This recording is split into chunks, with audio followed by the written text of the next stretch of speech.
beautiful pavilion on the campus of the University of Connecticut, where the Huskies will celebrate Senior Day about 10 minutes from now. Tip-off against Central Florida coming your way top of the hour right here on SNY. We welcome you once again to the UConn Women's Basketball pregame show. I'm Gary Apple, thrilled to be back alongside Kara Walters. It is Senior Day at UConn. Crystal Dangerfield, Kyla Irwin, Molly Benn, all on the verge of wrapping up their careers at UConn. The redshirt seniors, Batuli Kamara and Evelyn Adebayo as well. So let's begin right there, Kara, and put it into perspective for us what this day is like for UConn seniors. It's a day of reflection. It's exciting. It's nerve-wracking.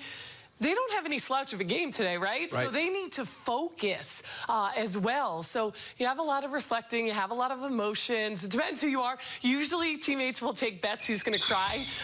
That's something that we do at Connecticut. I lost immediately because I'm very emotional. I don't see Crystal crying, right? I don't see that. So a lot of reflection, a lot of emotion involved. Not your typical starters in a game, so that can make a difference. It'll be interesting to see how long he leaves them in there.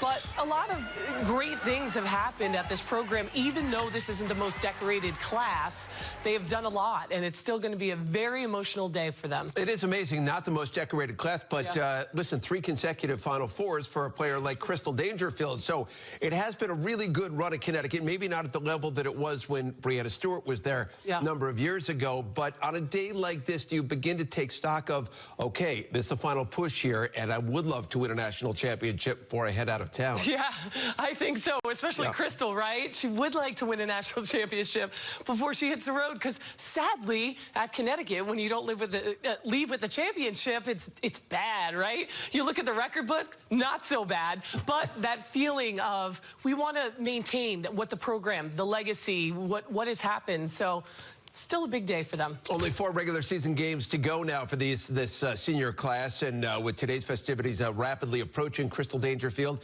and company asked at practice yesterday to reflect on their careers and the emotions, which Kara spoke about a moment ago, leading up to today's events. Weird, because I didn't think Senior Day would ever come.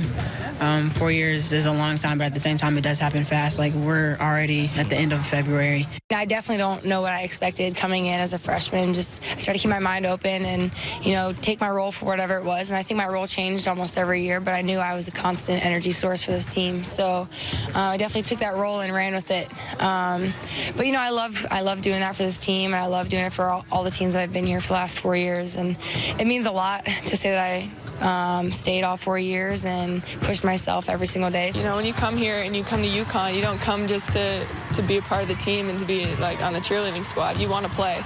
You know, you can go 2 ways. You can kind of blame everyone else and say, oh, coach isn't putting me in, coach isn't doing this, blah, blah, blah.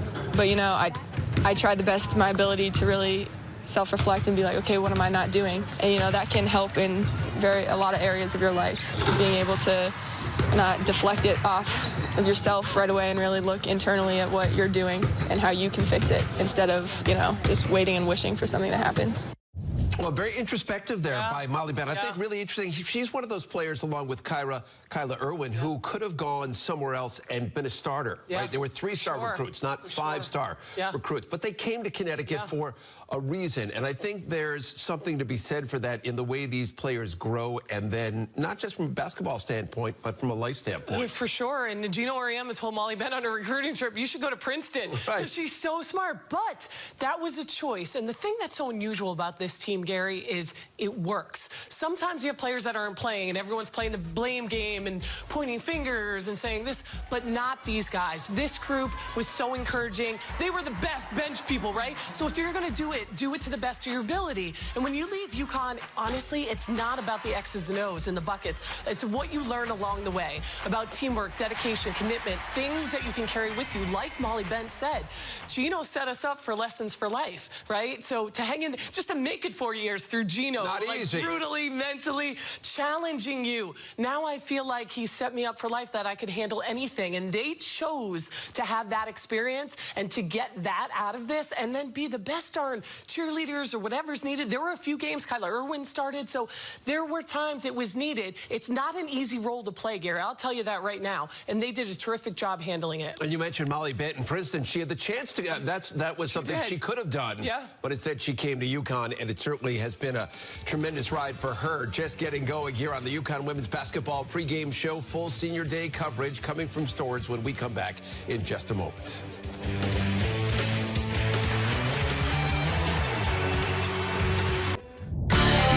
Dangerfield from the corner. That's a three. The senior really has taken this game into her own hands. Captain Crystal steps up to lead her team again. And Irwin for three. 3 for 3 from long range for the senior. Adebayo. Got it. How about that? Gets one to go.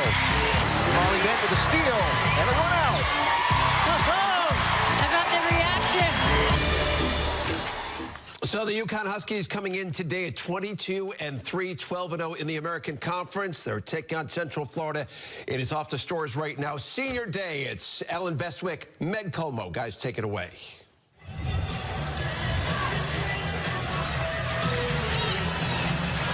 All right, Gary.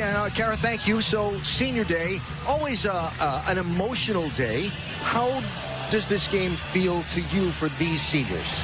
Well, you know, they try to kind of focus on the game, and it's really hard. The families are here. There's flowers over there that they're going to be giving out in the pregame ceremony.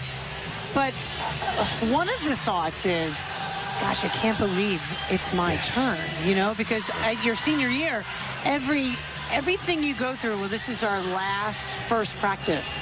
This is our last first road trip. I mean, and you do go through all of those thoughts, because when you're a freshman, you think you're never going to get there. And then when you're a senior, you're thinking, oh, my God, I can't believe we're here already. So it's pretty emotional, but you have to be mature and understand that there's a game to play, and you got to be focused. And they got a really good opponent. They do have a very good opponent, and will be a tough game. But first, the emotional part. Will there be tears? Let's go to public address announcer John Tewitt.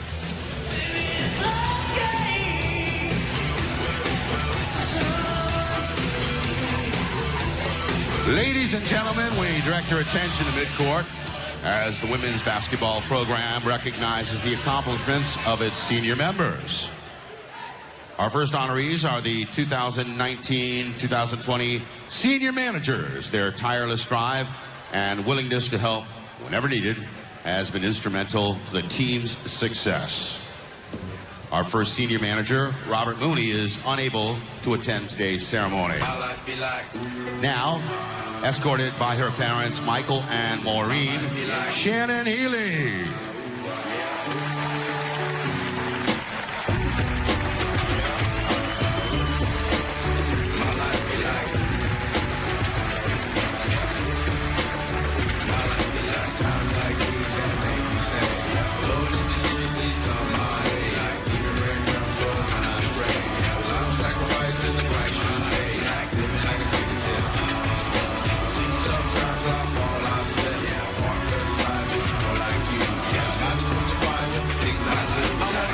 Escorted by his parents, Phil and Carrie, Thomas Miro.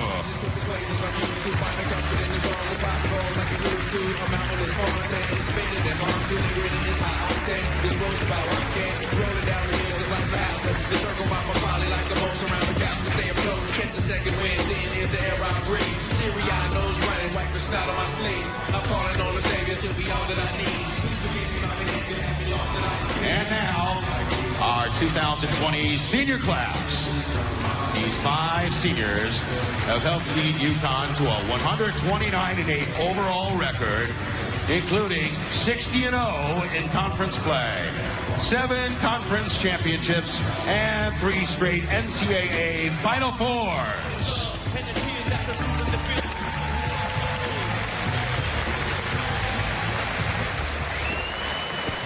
So inside Gamble Pavilion, a video playing now to honor those 5 seniors, all who have made their contributions to this Husky program in their own way.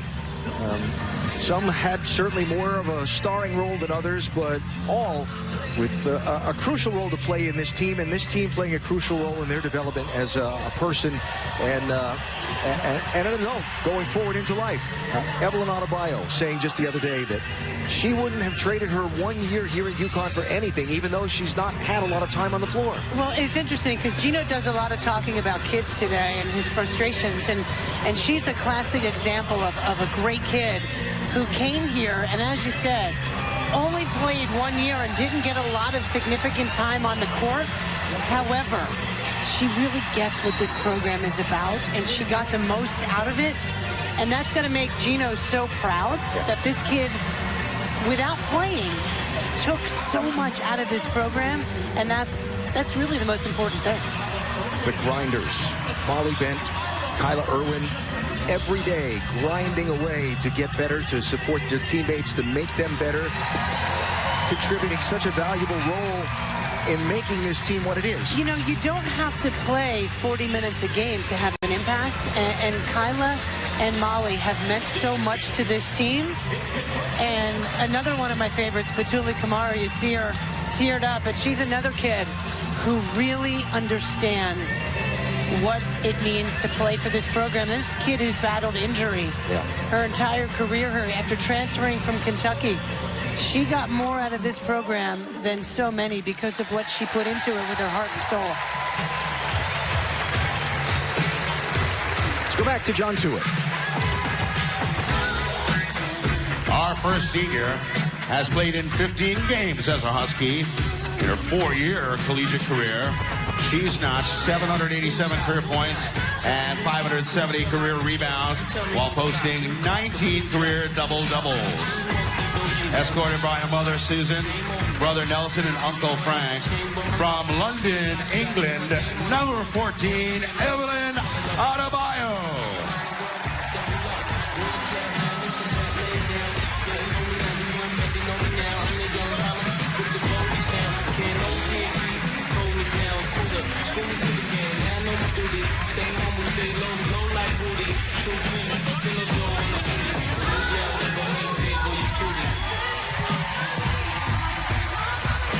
In 3 seasons in stores, our next senior has posted 70 career points and 59 rebounds.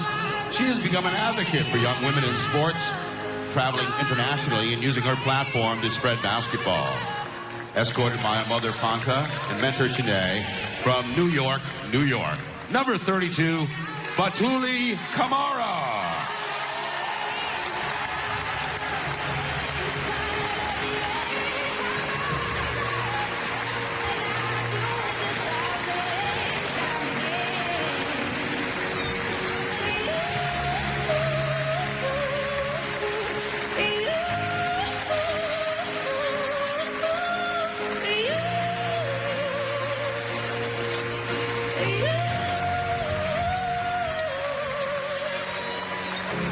The silence is quiet. You feel like it's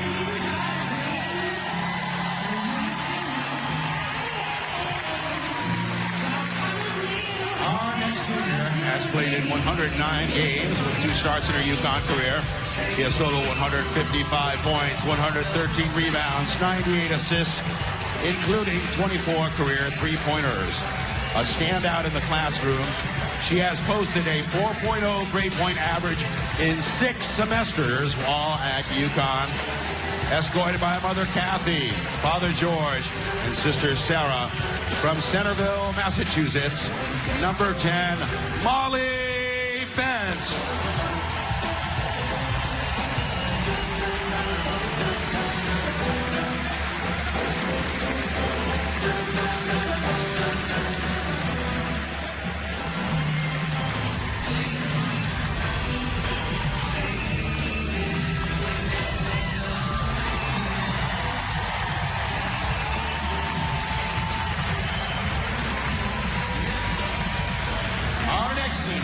Made 114 career appearances, including 19 starts.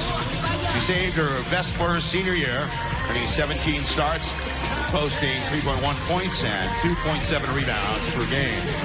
She has a total of 261 career points and 193 career rebounds, along with 92 assists. She's known for being an active, enthusiastic teammate both on and off the court.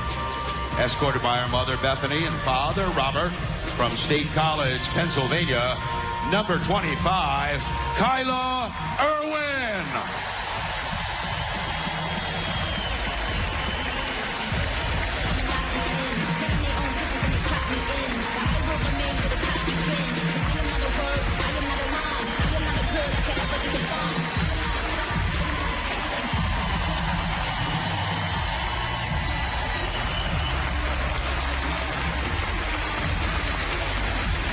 And our final senior has started 102 of the 127 games she's appeared in at UConn.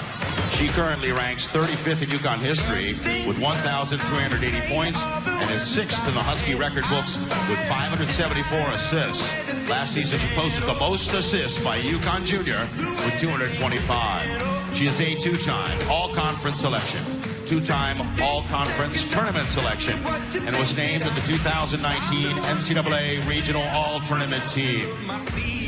Escorted by her mother, Devonna, father, Christopher, nephew, Luca, from Murfreesboro, Tennessee, number 5, Crystal Dangerfield.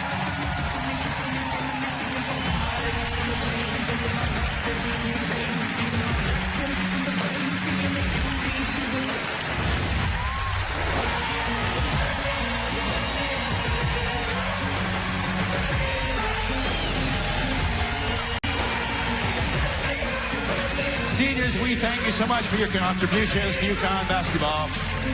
One more time, fans, let's hear for the 2020 seniors.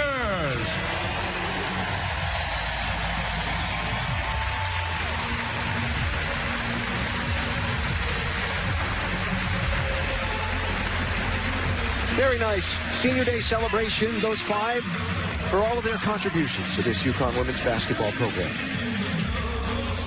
And now after the photos and the flowers, basketball coming up, and a tough game at that. Huskies and the UCF Knights tip it off in a little bit. The pregame show continues after this on SNY.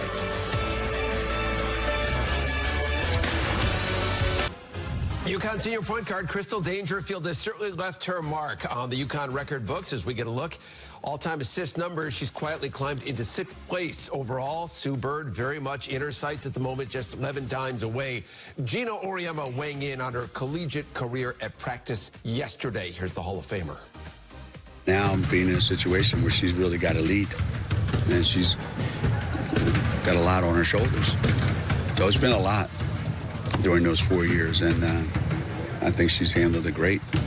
You know, she's handled it great. I mean, if you go to college and you go to 3 Final Fours your first 3 years, it's pretty darn good. Yes, it is. So what about the legacy of Crystal Dangerfield at UConn? And is it finished yet? Hopefully not, right? Hopefully it's not finished. The thing that's interesting about Crystal's career is it was under the radar a little bit, right? Which sounds crazy because if you look at the stat book, she's about to pass Sue Bird. That's the high rent district right there. But sometimes because of her personality, right? She's not that get in your face, grab your jersey kind of teammate. She flies under the radar a little bit. And it wasn't until this season really that Gino gave her the green light, said, shoot, we need you to shoot. So she kind of deferred to other players. Last year, she had the most assists, clearly, because she had Nafisa Collier, Katie Lou Samuelson. That helps a little bit in that column. So she's been a little quiet as a player at UConn. And again, I say quiet. She doesn't need the glory, the fame. She's not outspoken, that sort of thing. She's quietly done her work. I call this a blue-collar, senior class, right? They just put their head down, get the work done. They don't want the glory or the fame. And she's been the prime example of that. However, her role has changed just a bit this season. And like Gino said, she's got a lot on her shoulders. She can't be the Crystal of the last 3 years, right? She has to take this team on her shoulders a little bit. And she made the comment in the paper the other day, right?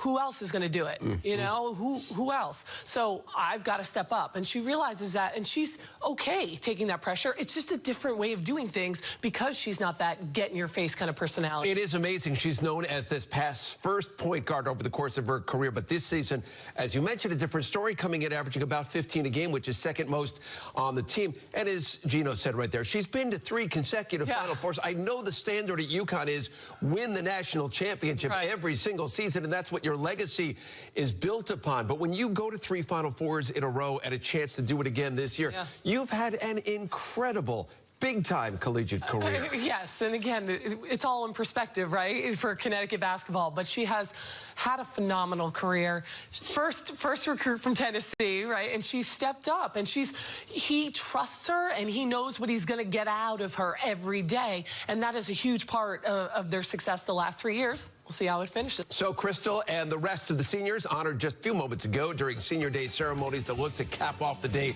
with a victory coming up just a little bit over Central Florida. But before we head for break, go to take a look right now at UConn's upcoming schedule presented by Town Fair Tire.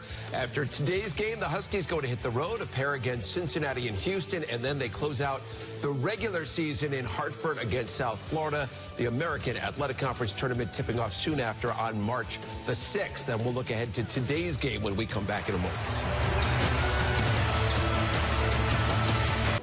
We get a check right now, starting lineup for UConn. Very different look today. All 5 of the seniors are going to get the start. Dangerfield, Molly Bent, Evelyn Adebayo, Kyla Irwin, and then Batuli Kamara. UConn, they had to grind out a very physical win against Central Florida last month. In Orlando, they won by just 7 points in that game. It's a Central Florida team that comes in having won 5 consecutive. They're a good squad. Why do they make life so difficult for UConn? Well, they're, like you said, physical. If you can't beat them up. That's really what teams have to do. So physical team, they had 24 fouls. UConn, we haven't mentioned, they're not shooting from the free throw line very well, especially in that last game. So if you can't beat them, I'd beat them up too, because they can't hit shots from the line. So this is only the second team in 125 conference wins that's kept it to single digits in the win. So the physical defense is really what does it. But UConn on the other end, they've done a good job against Central Florida. They held them to only 3 points in the second quarter of the last game. So that's where it goes. But they're going to come out punching, especially because they know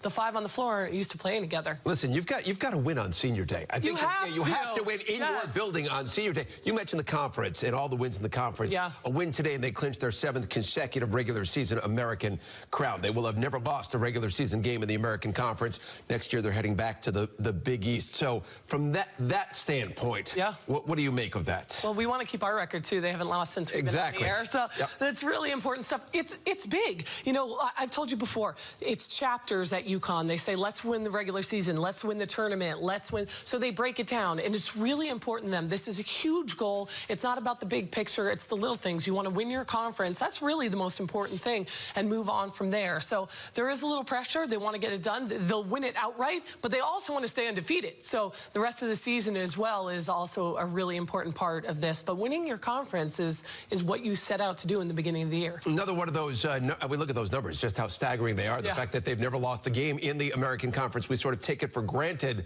a little bit. It's an unbelievable streak that they've put together in this conference. So UConn coming in 12-0 all-time against UCF. Karen and I going to see you back on the halftime show right now. Enjoy UConn and Central Florida on Senior Day right here on SNY.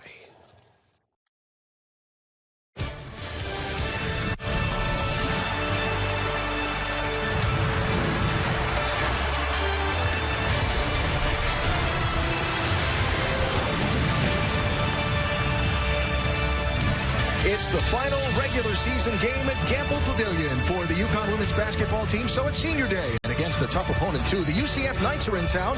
Our UConn women's basketball telecast on SNY is brought to you by the Connecticut Lottery. 4 games to go in the regular season. UConn can clinch their 7th American Conference regular season title with a win today. But UCF has won 5 in a row. They're tied for second with Cincinnati. Should be a very competitive game today for the seniors. And hi, everybody, again. Alan Bestwick with Megan Como. So it's senior day, and the focus will be on the 5 seniors who are moving on after this season. Certainly, Crystal Dangerfield is the leader of that senior class. And let's talk about Crystal. Gino said she's had to evolve over her 4 years here. What have you seen? Well, you know, the sign of any great competitor and great teammate is they do whatever their team needs them to do on any given day. And Crystal has provided that for this team. Over the course of her career, she's done offense, she's done defense, but her work ethic and her quickness here. I love her anticipation defensively, getting out on the break. And what this team does so well is they turn defense into offense. She's done a great job distributing the basketball. How about this pass here? Inside to Nelson Adota. A perfect pass away from the defense. All Nelson Adota has to do is catch and score. That's a sign of a perfect pass. And what we've seen Crystal do a lot this season is shoot the basketball. It's been her best offensive season there. Another good play and good screen there by Nelson Adota. We have seen Crystal shoot so well, particularly in the bigger games, and that's the sign of a great competitor. You see the scoring has grown over the course of her 4 years here, and being asked to do more has dropped the assist numbers a little bit, but still, Crystal clearly the leader of this UConn team as they take the floor today.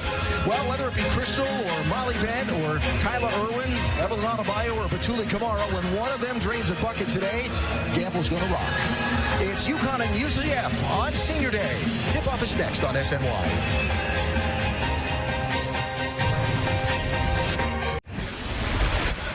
Earlier this afternoon inside Gamble Pavilion, the Senior Day ceremony honoring the 5 who will leave this UConn program at the end of the year. Kyla Irwin, honored by her teammates in the crowd, joined by family as well. Batuli Kamara, Evelyn Adebayo, of course, Crystal Dangerfield, Captain Crystal, and Molly Bent, also honored as well in that ceremony about 20 minutes ago. Some of the seniors now on their 4-year experience with UConn women's basketball. When Coach gave me the opportunity to come here, it didn't take me long to accept it, because I think it's so hard to turn down a place like this. And when you're finally here and you realize behind the scenes what goes on every day, and that it's not like a magic potion, being a part of that, it's really hard to leave, regardless of how much playing time you get. It's something really special. I feel like I've grown in like every way possible. Just, you know, they teach you so much more than just basketball here, and I think that's one of the reasons why I love it. I think I've grown as a person, as a player, who I want to become, who I've become. So it's exciting to see that. Without being too detailed, it's just understanding how things work, how you have to be accountable for your own self if you want things to be done. And that's what coaches is always said to us. You know, if we want something done, we have to take ownership of it and go get it done.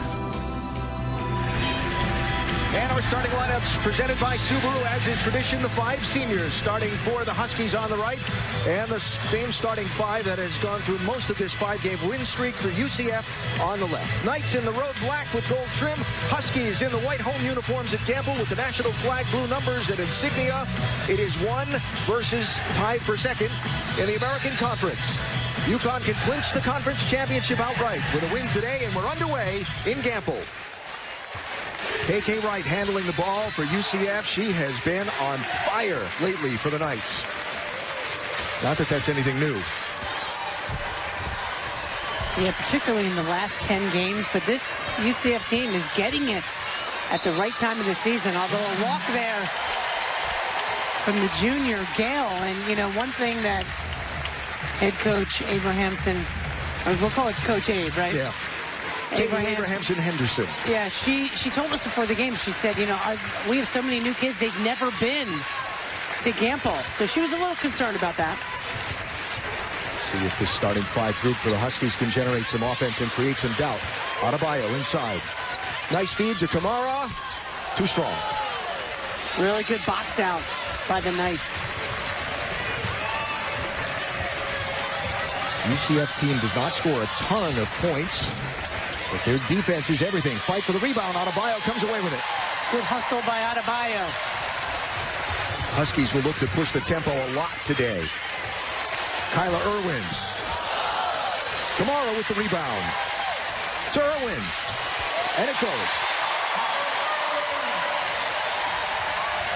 It's a louder than usual roar for the first bucket of the game, but I told you when we came on the air, when one of those seniors drops one today, this place is going to rock. Dangerfield couldn't quite get the steal. Latasia Sanders came up with it, 10 for UCF. Shot clock down to 12. Here's Wright with the ball, directing traffic. Another near steal there by Dangerfield. Active hands early. Into the paint. Masadi Kava's shot wouldn't go. Adebayo with the rebound. That's a roll you get on the road. Adebayo took an extra step trying to kick the ball out to Molly Bent. You know, UCF known for their zone defense. A little bit easier to offensive rebound. Great job by Kamara. And a good finish by Irwin. That was Petulli's first assist of this season. Playing time so limited by injuries over her time here in Stores. A good day to get it, though. Yeah. Senior day. Ball knocked away. Irwin with an anticipation of the inbound pass. Here's Molly Bent. She'll back up.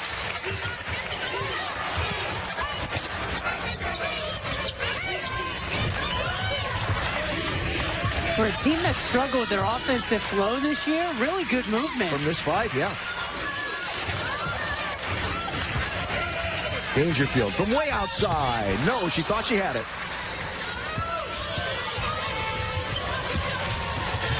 Latasia Sanders will get the bucket. No basket. They call that an offensive foul. Check that. I correct myself. One of the best plays right there of Kamara's career here, stepping in and taking a charge. You think she liked it? And so the seniors will head to the bench, and the usual starting 5 will take the floor for UConn as Megan Walker, Olivia Nelson-Adota, Kristen Williams, and Anna Makarat join Crystal Dangerfield on the floor in a 2-0 lead for the Huskies. But terrific minutes for that group that was in there, no doubt. Especially defensively. Yeah. Against a second-place team in the conference. Walker kind of got her feet tangled up underneath with Masadi Kaba and had to throw up an awkward shot. Right. Drives. Floats one. No. It's a rare miss by KK Wright. So this UCF defense is known for being very frantic. They run a zone. They have a lot of energy. Nelson-Adota. Got it. They're going to have a hard time containing her today. UConn's got to get Nelson-Adota the ball often. You remember the game on January 16th down in Orlando, how this defense for UCF frustrated the Huskies offense so much for much of the game. But it was the Huskies defense that just shut UCF's offense down in the second quarter, where the Knights only scored 3 points in that quarter. As that one goes up and in, that was Kaba. Nice execution by UCF. Poor execution defensively by UConn.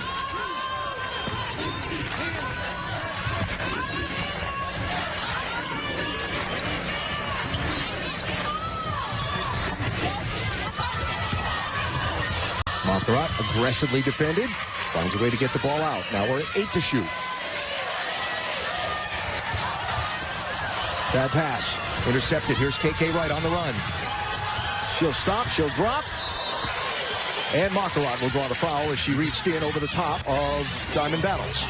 Ironically enough, the offense, the previous possession there for UConn, they didn't move as well as that initial group that started the game. Yep. Too much standing around and waiting for somebody else to do it. So Diamond Battles will shoot free throws. The sophomore from Winter Haven, Florida, that Coach Abe calls the next leader of this night team. Well, and she's learning from the best. And that's KK Wright. She does everything for this team. So unselfish, so hardworking. Battles is learning from the right person.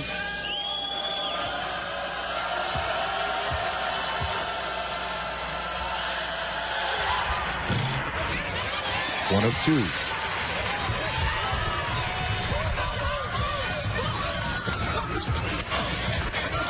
Nelson Adota dumps to Megan Walker. Good closing defense. That's going to be double dribble. Turnover, Huskies. I'm not sure why she didn't shoot the ball as soon as she caught it. I mean, it wasn't a perfect pass to her, but she was open. And to emphasize again what this UCF defense does so well, they are quick to close on someone with the ball. And so what Gino wants to see from his offense today is the ball not touch the floor, the ball move. Quick, because somebody will be open. His pass underneath. Smith couldn't make the shot go. Brittany Smith, another one of the real strong sophomores for UCF. Marquardt, bad pass, inbound to Megan Walker, intercepted by Wright. Acrobatic shot that'll get knocked out of bounds, and it will be off UCF. Husky ball. So Olivia Nelson-Adota, a key player today for UConn. They expect to try to get the ball into her at the post a lot. How far out from the basket Brittany Smith was defending Nelson-Adota.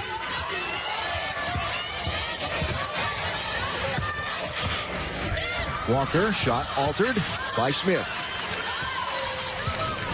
More standing around, not attacking. Hey, what Gino could put in that first group that started. They moved better. Right, looks to stop and shoot, but Tristan Williams was right there. The quick, aggressive defense. Now down to 10 to shoot for the Knights. Student section trying to do its thing. Not purchased this time. 2 to shoot. Up and off the rim by Kaba just as the shot clock expired. UConn 3 turnovers in the last 2 minutes. 4 turnovers in the last 4 minutes. Nelson-Adota against Smith. That was great patience by Nelson-Adota. That last split second, she waited, gathered herself, and then drew that foul. Terrific play. Olivia Nelson-Adota held the pivot foot, got the bucket. She'll shoot an extra free throw when we come back. 6-3 Huskies. Maria Marino with us today, as always, and her report now brought to you by Trans-Holo and Trans-Holo. Maria? Hey, Alan. In asking Crystal Dangerfield about her evolution, she said starting sometime around junior year, all of a sudden she wasn't looking around anymore to see if what she was doing was right. She didn't need coach to say something to her every time. She described it as playing without a leash. And what else she described was how sophomore year to junior year, things went from fun to tough, saying, quote, when you're younger, you're responsible for yourself. When you're older, you're responsible for everything. I could feel the weight she carries on her shoulders, Alan, in that moment. Yeah, sure. But the other thing you could feel when you talked to her yesterday, and I was there as well, game face. She didn't really want to talk about senior day or ceremony. She wanted to talk about beating UCF, and that sounds just like Crystal. Olivia misses the free throw to try and complete the three-point play. So 6-3 Huskies halfway through quarter number 1. Destiny Thomas, 33, into the game for UCF. Battles inbounds to Kaba. And a travel. So another turnover for UCF.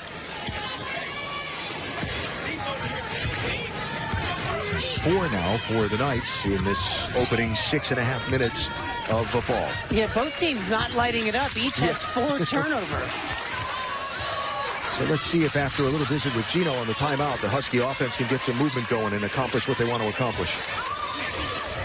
Inbound attempt by Marquardt to Nelson-Adota, picked off. That's an emphatic no to your question. Yeah, pass has got to be crisper. And it usually helps when you throw it to a jersey that's the same color as yours. Yeah. Right. Trying to shake through and get her first points of the game. She'll pull up over Olivia, won't go. Fight for the rebound. That is going to be knocked out of bounds and stay in the hands of the Knights.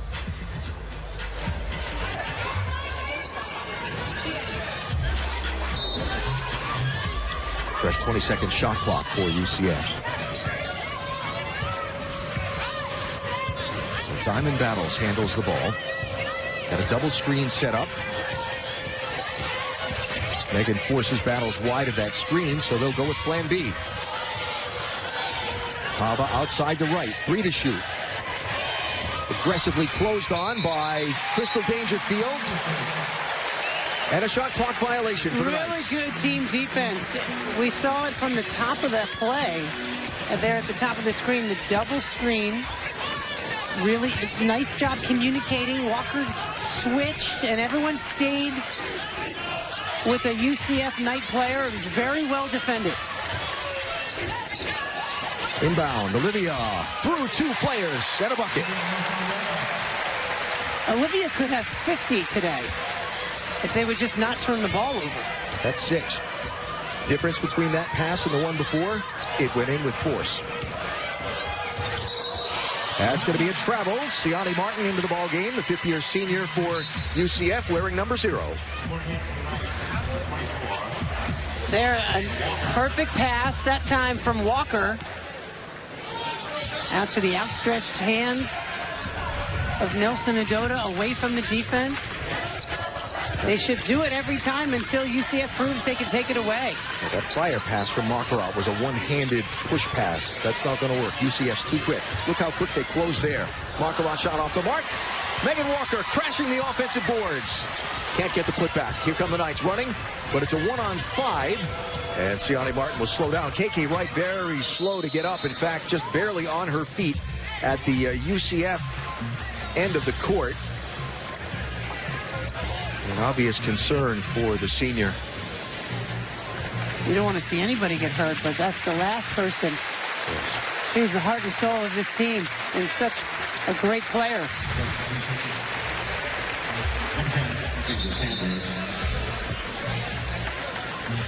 Oh.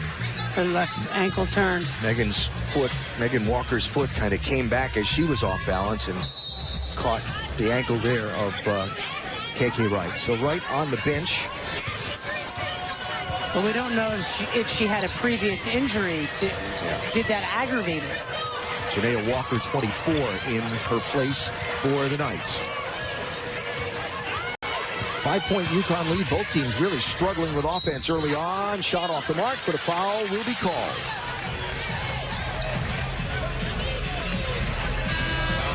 Anna Makarat. I mean, those are one of those fouls. You get caught up on the screen because you didn't get through it properly, and then didn't even really look like she hit her, but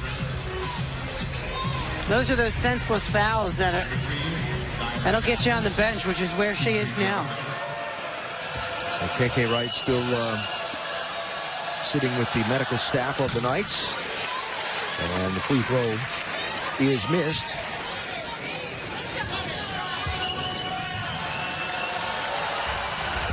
One of 2 for Diamond Battles. 4-point ball game with 1:25 to go in quarter number 1. A total of 12 points scored in this opening quarter. Aubrey Griffin into the ball game for Makarat. I think I might have said that already. From the corner. Got it. Megan Walker. That's 3. Better ball movement, good spacing. It's always nice for UConn these days when they knock down a 3-pointer early in the game. They've struggled so much from afar. We saw a 5-minute scoring drought from the floor for the Knights. That'll continue with that miss. Huskies run, but 3 Huskies back and just Kristen Williams. So they bring it back out. Megan. From Olivia, that's another 3. Same exact spot. Timeout UCF. Katie Abrahamson Henderson saying where was the foul on the other end of the floor in her frustration.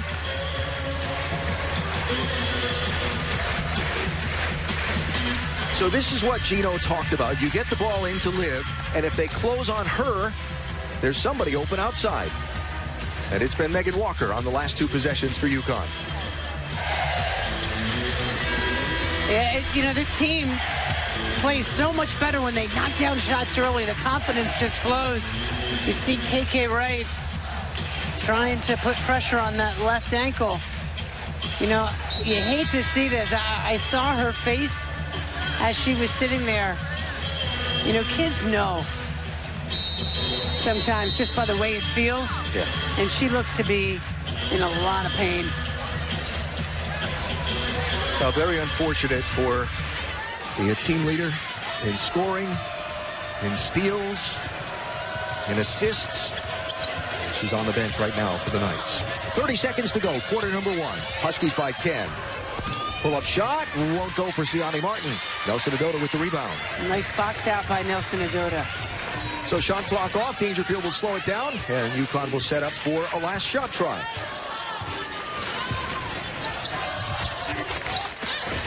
Adota with the feed to a cutting Megan Walker. We'll call that the home roll.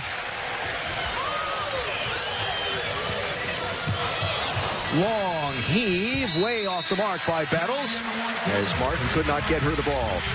6.5-minute scoring drought for the Knights at the end of that quarter. UConn pulls out to a 12-point lead on Senior Day at Gamble. Pretty loud Gamble on Senior Day, and now we look at Cuomo's Court Vision, brought to you by Yale New Haven Health. Meg? Well, we talked about Olivia Nelson Adota early on and how she could have a big impact. There she is in the lane, okay? Now, how about this? The ball goes over here. Now, Megan Walker gets the ball. Defense is here on the high side. Look at Nelson Adota, wide open. And then the quick pass, look, right to the outstretched hand. Really nicely done by Megan Walker and Nelson Adota. Here's Nelson Adota right there. Okay, now watch this. Nice cut hard down the lane. But the good patience by Dangerfield waited for her. There, I love that last little split second. Earlier in the season, she may not have waited and would have tried to fade away and not shoot strong. That time, that shows her evolution. Wait, gather yourself, draw the foul, and get the old-fashioned three-point play. Now she's just got to knock down her free throws now. Yeah. That is an area that Olivia has had some struggles with over the middle part of this season. So Olivia, as you saw, with 6 points. Megan Walker leading the Huskies in scoring with 8. 2 players with 2 points apiece for UCF, and that's it. As they start the second quarter, having gone on a 6-minute scoring drought from the floor, UCF that is. They shot 9% from the floor in the first half, in the first quarter. That one won't go for Crystal from long range.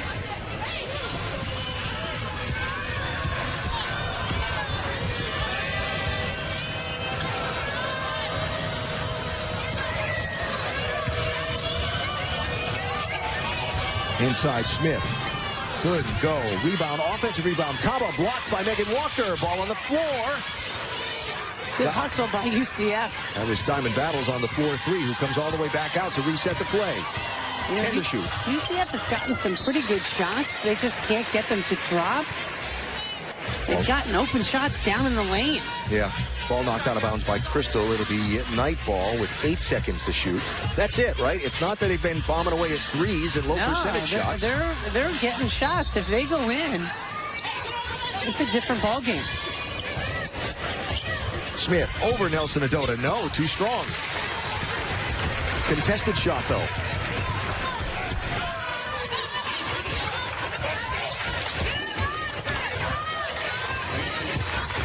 Aubrey Griffin cut off by Kaba.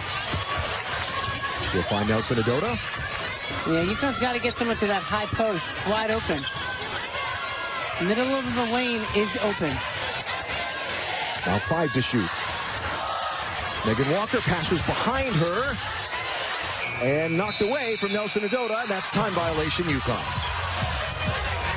Well, Kristen Williams threw a bad pass behind Walker as she was trying to cut. All right, so into the ball game for UCF comes KK Wright, limping noticeably as she ran from her seat next to Coach Abe onto the court. You know, she's the kind of competitor. That ankle's going to have to be broken to keep her out of this game. And obviously getting a good jog in there to warm it up, too, from one end of the court to the other. Went out a minute 48 into the... With a minute 48 to go in the quarter, the first quarter. No, a minute 48 into the second quarter. Sorry, can't read my own writing. Don't you hate it when that happens? Yeah. I was the one that told you earlier that sloppy handwriting was a sign of brilliance. I did question it, though. So much for that. Nelson Adota contests the inbound pass, but there'll be a foul called on the floor, and that is going to be on Olivia.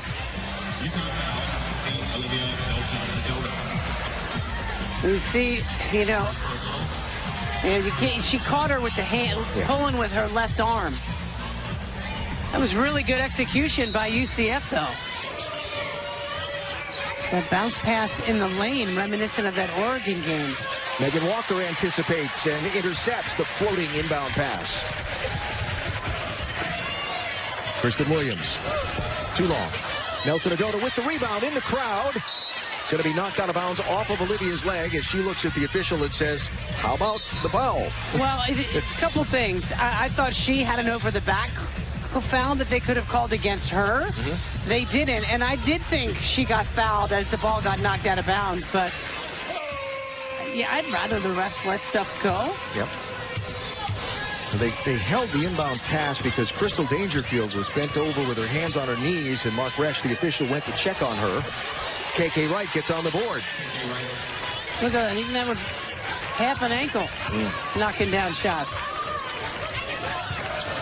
Those are her first points of the game. She's 1 of 5. That one goes for Kristen Williams. Boy, what a weight off her shoulders to knock down a shot early. Has been in an awful rut over the last several weeks of this season. Navy began to break out of that against Tulane the other night. Megan Walker, Crystal Dangerfield, tag team on the interception, and Crystal with the run out. Timeout UCF. Yeah, defense into offense. Has done it for years for UConn. 3 minutes into quarter number 2. The Huskies out to a 15-point lead. Can we get a hashtag going of defense into offense? There you go. Well, you know, and it's also important to scout and know what to expect, right? So UConn gets back in defense here. Now watch this. You'll see the double screen up top here, right? And Megan Walker was hanging out behind, fully expecting the ball to come, and they knew they were going to trap that. She was just lying in wait, waiting for that ball to come off that double screen at the top of the key. And with that bucket, Crystal Dangerfield now moves to 34th all-time in career points for the Huskies with 1,382. She passes Carla Berube. And with a good ball game today, say 20 points or so, Crystal could maybe crack the top 30 in all-time UConn scoring. Pretty incredible. For someone whose job a lot has been to distribute the ball. Think about Nafisa Collier, Katie Lou Samuelson. She passed the ball a lot last year. Yeah. Siani Martin just beat the defense around the corner. And gets the bucket for the Knights.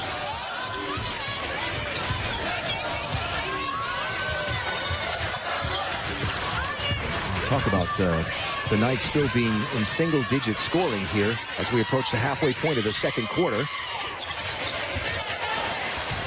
Inbounds and up. I thought she got bumped, too. Good finish by Nelson Adota. Much better spacing and patience on offense by the Huskies. Let's talk about defense.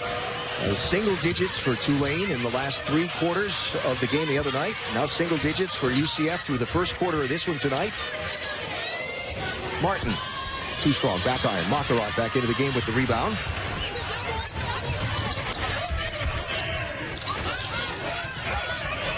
Nelson Adota posting up on Smith. The spin move. No. Fight for the rebound. It will go to UCF. A rare miss by Nelson Adota. She has been nearly perfect on the offensive end. That's her first miss from the floor today. She did miss the one free throw earlier. Right inbound to Smith. Brittany spins, gets the ball up and over Nelson Adota. Brittany Smith, 6'3" sophomore from Orlando. I'll tell you, that was a really strong take by Smith.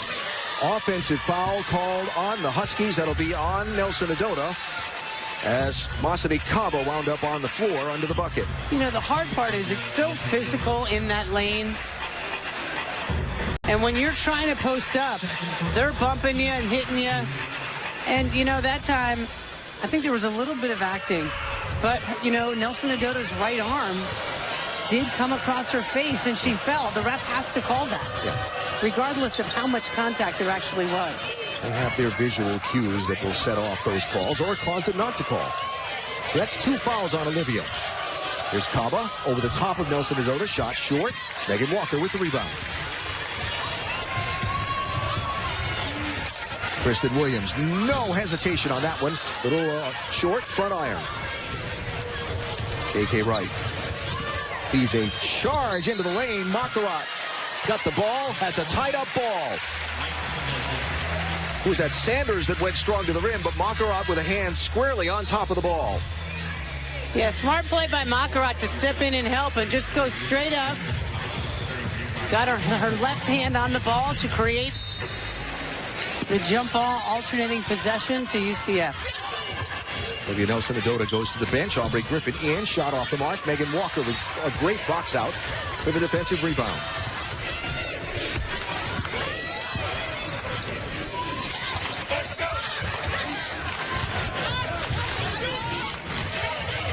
Walker immediately collapsed on when the ball comes inside. That was a tough pass because she was surrounded by black jerseys. Destiny Thomas with the steal. KK Wright with the jumper. Got it. On a bounce. So that is now over 1,500 career points for KK Wright in a UCF uniform. She's shaking off that ankle injury, that's for sure. Ball through the hands of Aubrey Griffin. You know, there's that fine line of getting the ball in the lane into the low post and forcing it. That was a force. Martin shot well wide. UCF on a little bit of a run here. Huskies haven't scored in the last 2.5 minutes.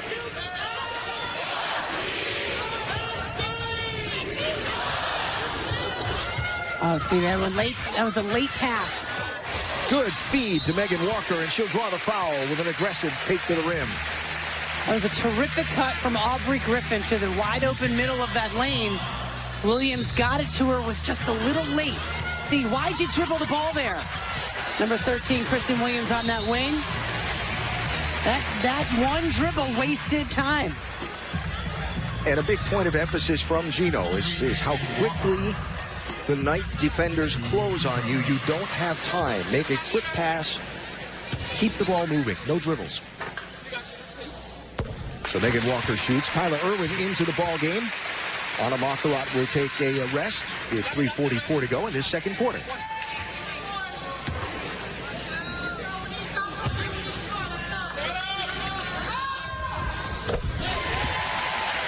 Double figures for Megan Walker. And we're still in the second quarter. Nobody near Diamond Battles on defense for UConn, and Battles drains the shot.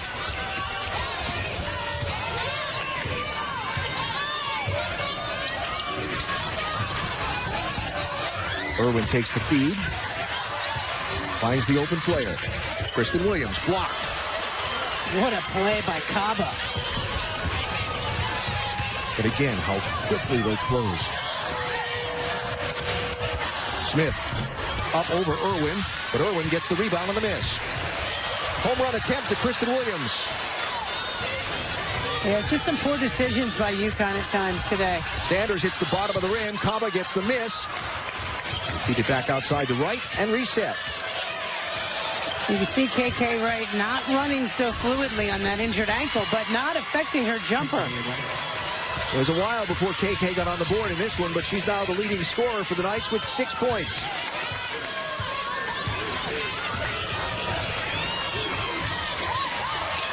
Irwin looking for help.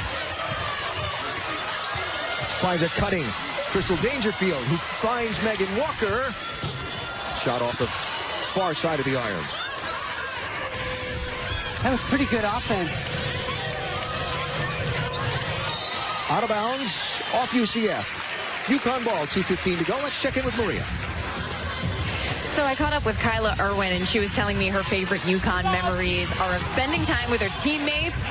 She talked about board nights with Lou, as in Katie Lou Samuelson, watching movies, doing puzzles. She also enjoyed traveling, including their trip to Italy in 2017. But on the court, she is proud of the confidence gained this season. She's contributed in ways she said she always wanted, and she's proud that her teammates have trusted her to do that. Alan. Yep, Kyla with her 18th start of the season today. Nice ball movement. Megan Walker for 3. That was one of the best possessions today. And since Maria was just speaking about Kyla, ironic timing as Kyla was a part of that really good succession of passes. Get the defense moving. Somebody will be open. You just have to see him and find him. Smith collapsed upon, but gets the ball back outside. Here's Cortejus Sanders. Feeds it inside. Nice touch from Brittany Smith.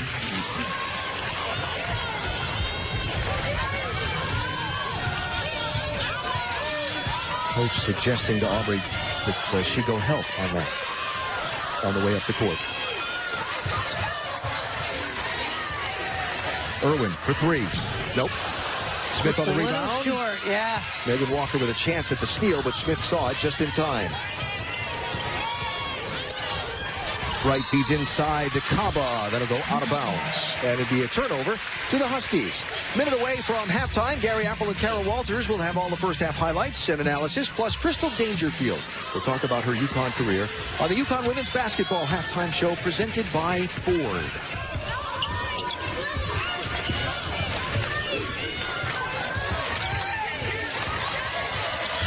Inside of a minute to go. Here's Griffin. Kaba quickly on her. Dangerfield cuts. Couldn't make the shot go off the screen. Megan Walker's going to crash in looking for the ball. Whistles underneath. That is going to be on Megan. That was not bad offense by UConn. Crystal Dangerfield gets that shot. The angle that she took the shot, Crystal used the backboard. That's why it's there. They work on that every day in practice, that angle. So a 10-point lead for UConn as we're down to 40 seconds to go in this second quarter.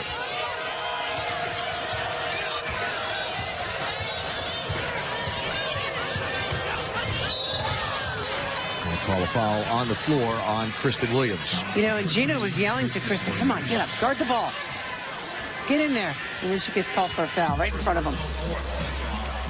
That is the 14th foul on the Huskies, so it'll be an inbounds play from the side. And 30 seconds to go, 18 to shoot for UCF. Smith over Irwin. Around and out, cruel roll. Oh, that was very cruel. Smith's such an improved player. Visiting Jim Roll. Yeah, for sure. You could argue she's one of the most improved players in this conference. 4 to shoot. Griffin blocked.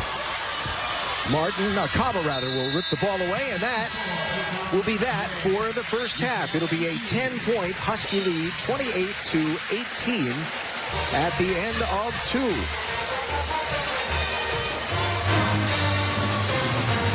And let's check in with Maria and the head coach. Coach, what's the key to your offense getting a step on this physical defense? We got to keep living the game. Without living the game, we don't have an inside presence. So they just move their defense out further and further. So we got to get Liv back in the game, and then we'll be able to get back to the same offense we had earlier. Thanks a lot, Coach. Alan? All right, Maria, thanks. Our interview with the head coach presented by PC Richard & Son. Now, UConn holding UCF to just 4 points in the first quarter. Knights getting a little bit more going in the second. And your halftime lead is 10 on Senior Day. Megan Walker leading the way for the Huskies along with Crystal Dangerfield. And the halftime show is coming up next.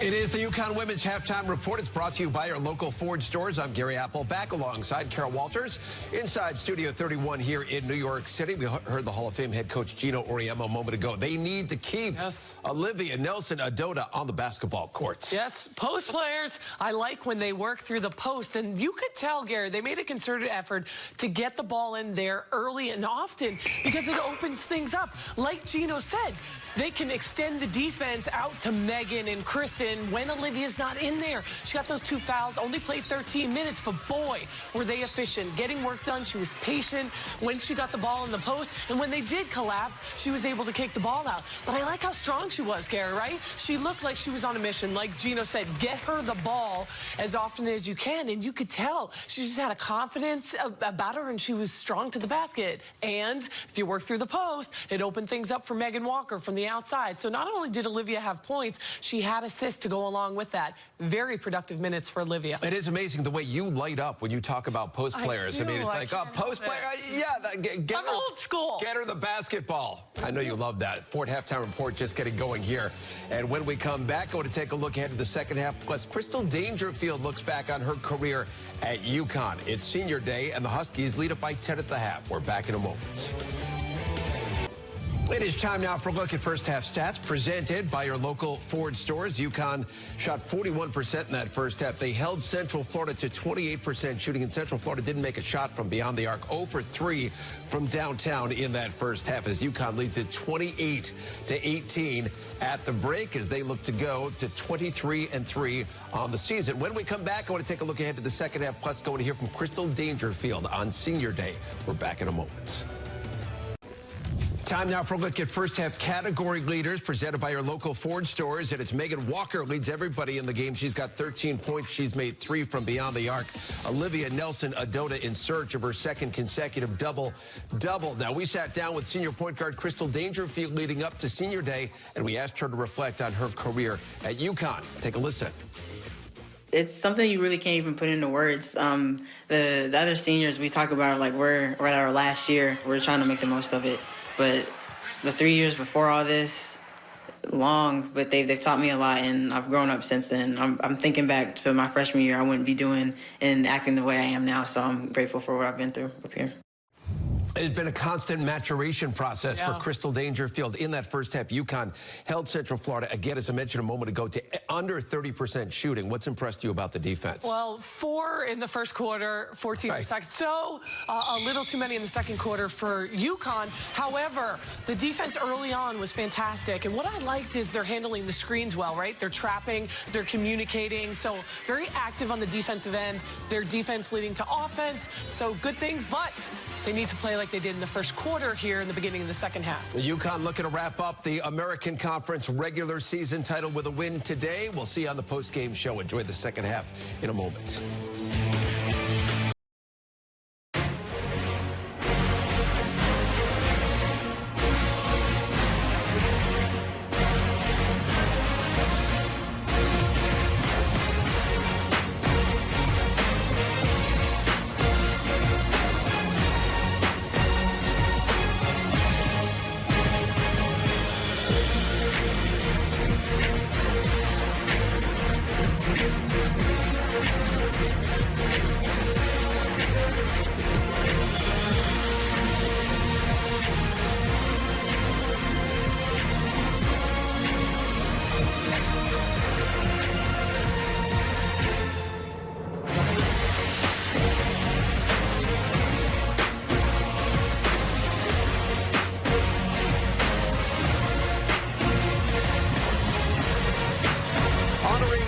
Seniors on this UConn women's basketball team on senior day in Gamble Pavilion and playing a tough opponent too. Huskies come out to start the second half with a 10-point lead on the UCF Knights, and we thank the UConn Athletics video department for their help with that tribute to the Husky senior team. Alan Bestwick, Megan Kulmo. So Gino said in his walk-off interview at halftime that getting Olivia Nelson-Adota back in the game was crucial for the Huskies to get their offense going again.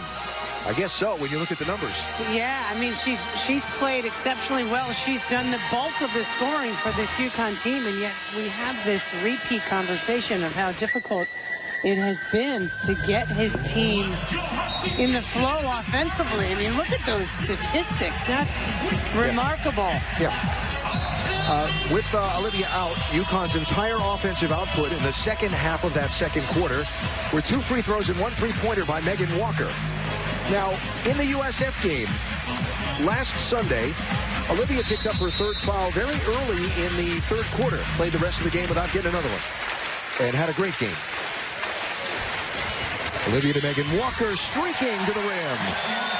That's exactly how Walker and her teammates wanted to start This second half, really nice pass from Nelson Adota, proving she can do more than just score.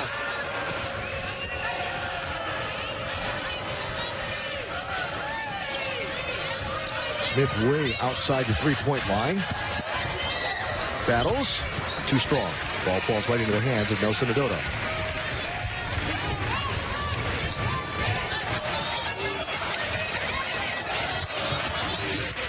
Into Nelson Adota, guarded by Kaba. The spin move. Smith doubles down, double teams, and that is going to be off of the Huskies. Turnover to UCF. Our teamwork replay breakdown presented by Travelers. Sorry, Nick. The crowd did not agree with that call. But that nice cut. See, that's the movement without the ball that we haven't seen a ton this year. Well executed, that possession. Here's KK Wright with the ball. Went out of the game with 1:48 left in quarter number 1. Came back in 1.5 minutes into quarter 2. Kaba got a bucket for UCF. Nice strong move by Kaba. That right elbow. Almost enough to draw an offensive foul.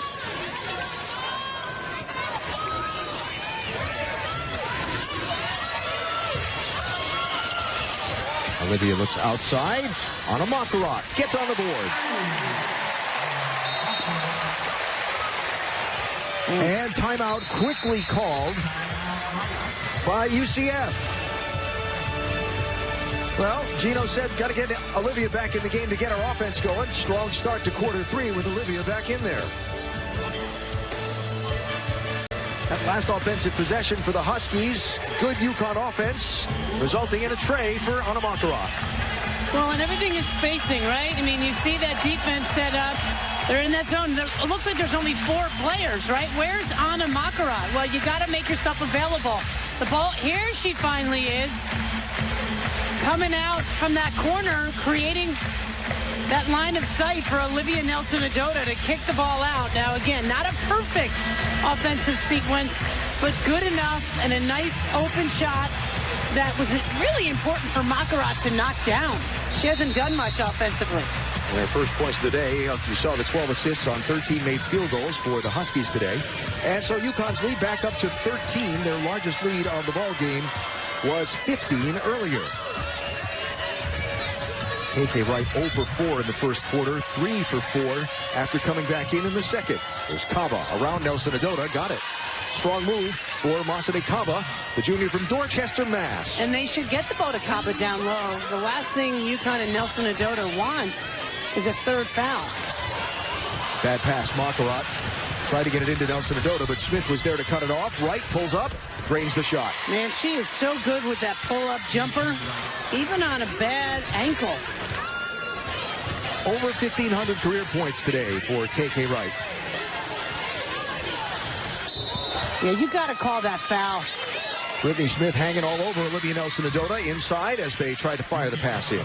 Check in with Maria. Hey, Alan, in that last huddle, Coach was actually harping on defense, saying, why would you not help middle? You have to help your teammates. I think he was talking about giving Olivia a hand after she has been giving up those layups to Kaba. They can't give the player that one-on-one in the lane free roam.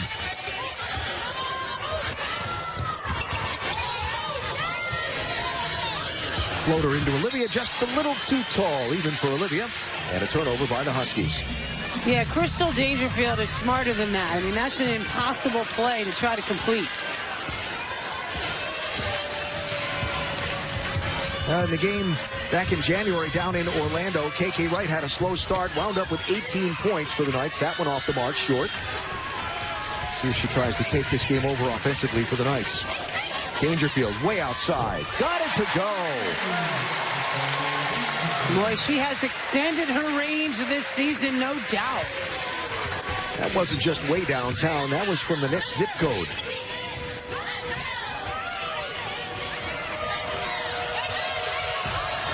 Sanders. Now Wright drives, cut off by Megan Walker and Olivia. 10 to shoot for the Knights.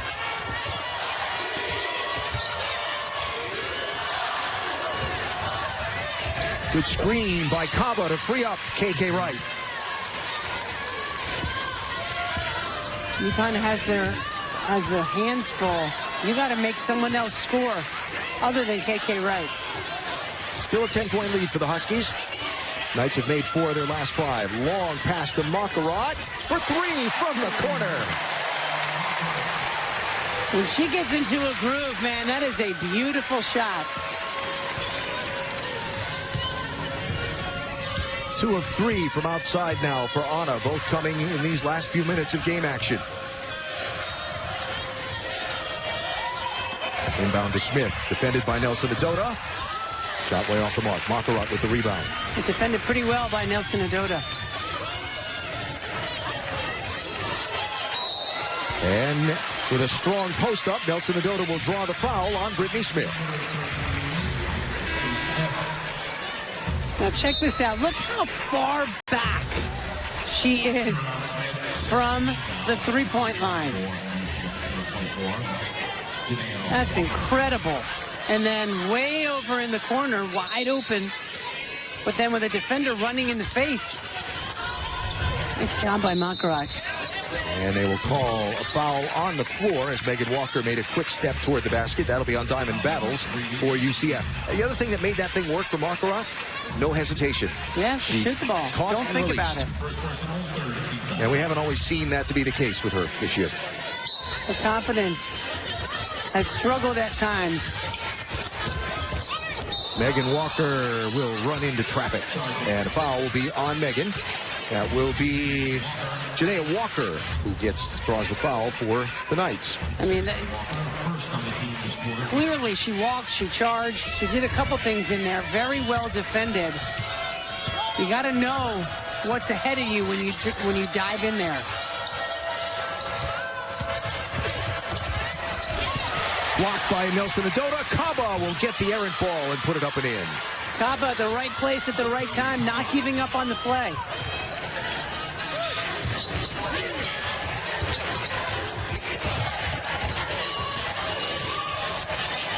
Again, that quick closing Knight defense. Makarot will pull up and get it. You know, dribbling into the gaps is another way to go at this defense. Battles worked off the screen. They'll call a foul on that on Anna Makarot. That's the second time she's got called for a foul the exact same way. On the other side of the coin, that's the second time she's drained a 3 from outside. That one for 2 for a third bucket. Points in the paint presented by Rings End, 16 apiece between UCF and UConn. Knights shooting heating up. Knights in the first quarter only shot 9%. Second, 38%. They're shooting 5 of 9, 55% in this quarter. And the Husky offense being led by Megan Walker, who's got 15 points. Anna Makarot and Olivia Nelson-Adota with 8 points apiece for the Huskies. Dangerfield only has 5. You know, this team is not good enough to only have 1 or 2 players shooting and scoring. I love these conversations that those two have courtside all the time, Crystal and Gino. So here is Diamond Battles to shoot the free throws for the Knights. The sophomore from Winter Haven, Florida. Set a career high in rebounds against Cincinnati a couple of games ago. They're trying to check out. Now the referees have gone to the monitor to look at something. They're trying to make sure they've got the right shooter at the line for the free throws, I'm told. So we'll go with that. And Brian Burdett and Nikisha Thompson over to sort that out.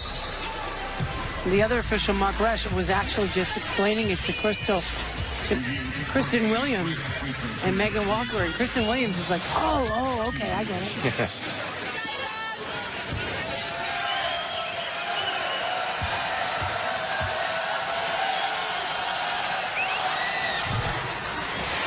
Battles a 72% free throw shooter normally for the Knights. 4 points today on 1 of 3 from the floor.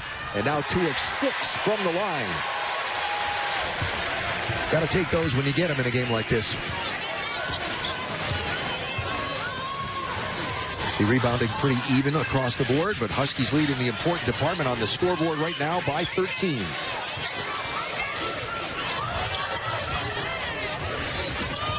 Olivia and Kaba fighting in the post.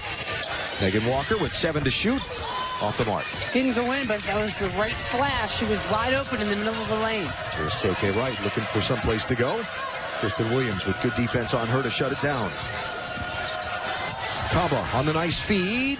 Does not make the short shot.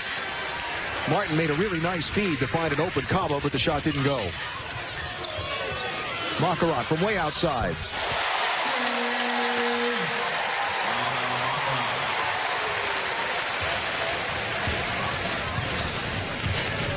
One of those games when Anna Makarat feels it and gets those feet set for the shot, they start falling in a hurry. Martin to Kaba, trying to draw a foul on Nelson Adota, who just stood with the arms up, and a good bucket for Kaba. What a strong move by Kaba in the lane. That's double figures now for Kaba. She and KK Wright with 10 apiece for the Knights. Inbound pass. They got to keep calling that because Nelson Adota is being fouled every single possession. That's on Kaba. Well, and what UConn has tried to work at as the season's gone along is let's get the ball off the floor. Gino says, don't dribble so much. How about this? The ball never touched the floor. They passed the ball beautifully up the court.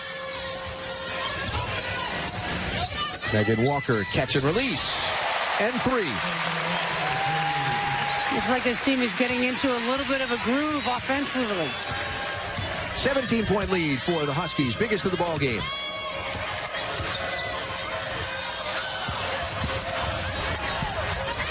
That good drive to the bucket by Siani Martin.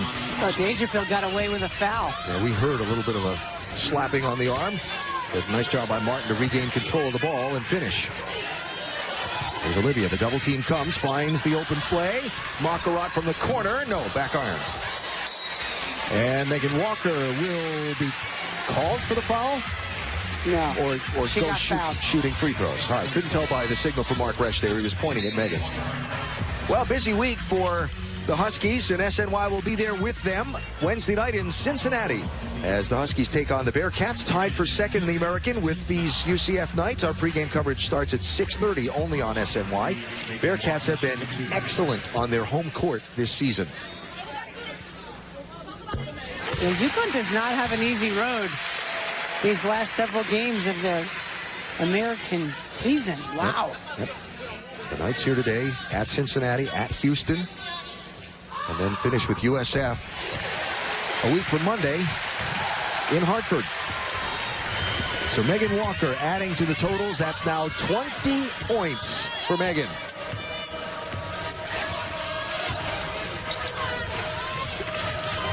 KK Wright runs into defensive trouble. Here's Dangerfield. She'll hand off to Megan. Just a little too far under the basket.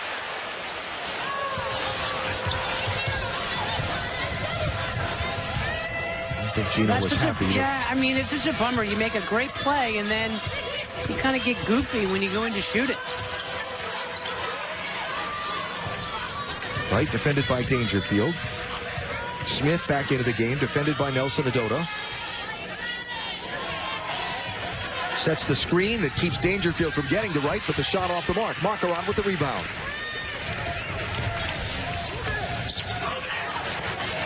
Gino yelling, move it. Dangerfield wide open. Got it for 3. And she got knocked down. What a tough shot there from the senior.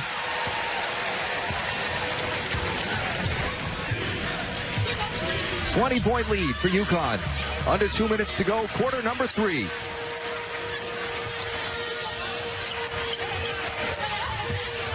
Martin works on Kristen Williams, has to feed outside to right. 10 to shoot for the Knights. Inside, cutting to the rim, cut off was Kaba. Open from the corner was Martin, and Martin drains the 3.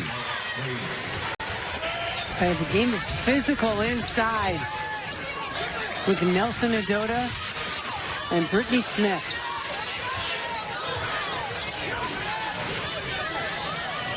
A minute to go in this third quarter.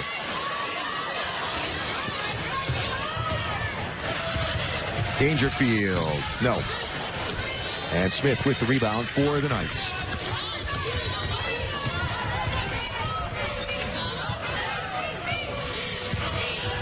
White works off the screen. Kaba feeds inside. Here's Smith. Marquardt with the good help, but the great pass by Smith underneath to Sanders. Really good play by Smith. Marquardt tried to double. It just takes someone else to rotate down. Half minute to go in this third quarter. Here's Olivia. Swings around. Smith was there. No foul. Ball lost. And Dangerfield will get called for the foul as she grabs a hold of Sanders running down the court.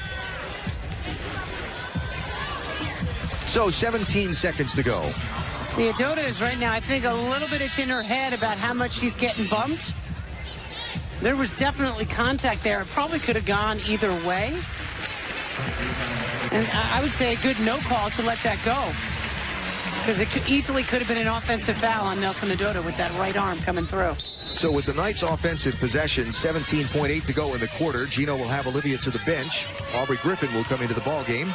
That's a smart play. That'll keep Olivia from getting a foul here. That's right. Griffin aggressively defending Battles. Battles, though, will get around her. Marquardt will make the contact.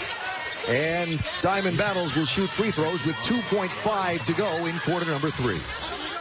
Another ill-advised foul there from Marquardt. She's had a couple of those today. But that's tough for her. She doesn't have the quickness to stay with Battles and contain her. That is 4 fouls on Marquardt.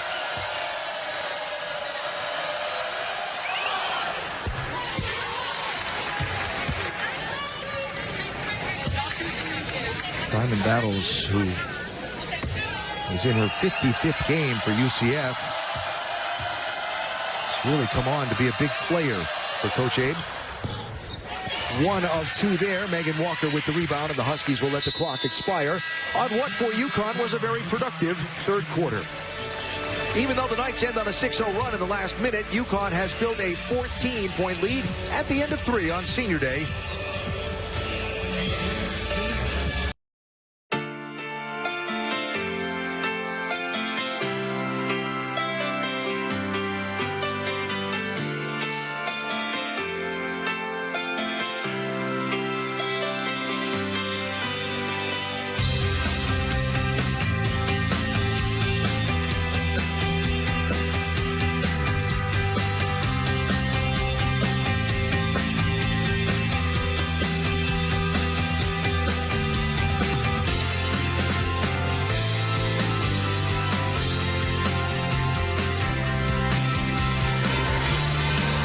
There they are, the 5 seniors honored today here at Gamble Pavilion on Senior Day for their contributions to UConn women's basketball. The 5 started the game together and had a pretty good opening run to this ball game. And our game reset presented by Town Fair Tire.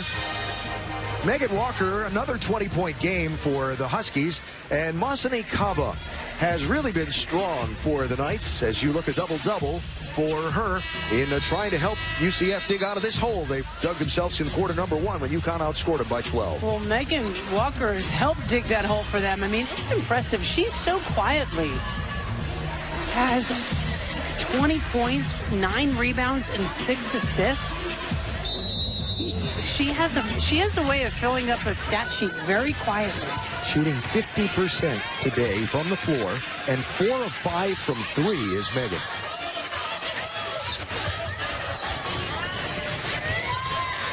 Aubrey Griffin into the ball game for Anna Marquardt, who has those 4 fouls. Olivia's back into the game as well. 10 to shoot for UConn.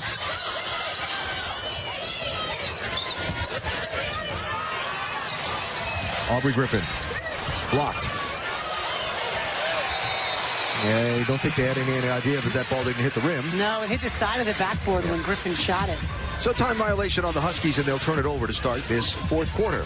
But I have to say, the offense does look better. And it's UCF is a very difficult team to run offense against because they bump you. They make it difficult to run offense, and they try to slow the game down so much. It gets you out of any rhythm. Yeah, that's got to be a foul.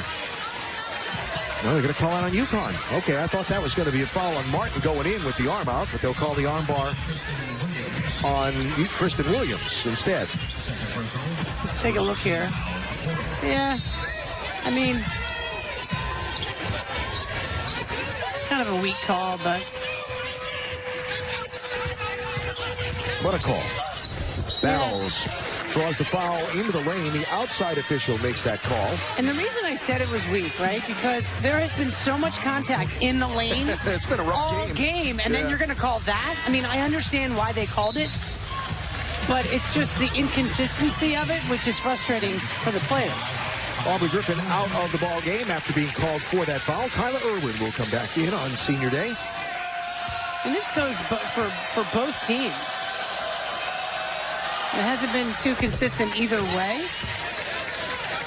I don't think it's favored UConn or favored UCF. Diamond Battles has now been to the free throw stripe for a 10th free throw. Far more than any other player in the game. Well, she's aggressive going to the rim, and those are the players that get to the line.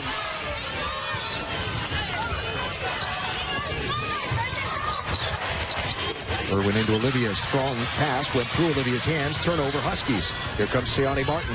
Yeah, Olivia Nelson Adota was a little bit too concerned with where the defense was. You got to catch the ball. KK Wright working on Kristen Williams, who tries to work through the screen. Shot off the mark. Offensive rebound Battles.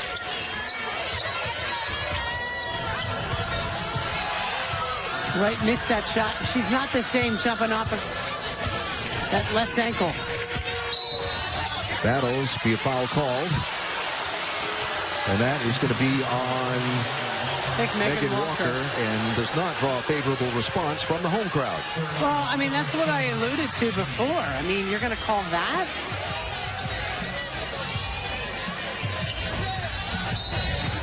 Let's take a look at this. Walker gets around the screen.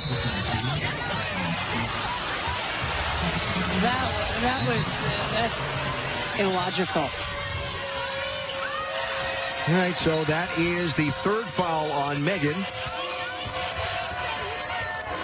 And the Knights have 15 to shoot. Martin defended by Irwin. Here's Kaba. Runs into Nelson Adota. Olivia gets a face full of arm or ball or something. I think she got an elbow to the face. And what are they calling, a foul? Or did he stop the game? I think Nikisha Thompson, did she stop the game because of what happened? But she's standing straight up. It was an elbow right to the face. Oh, they're going to see it.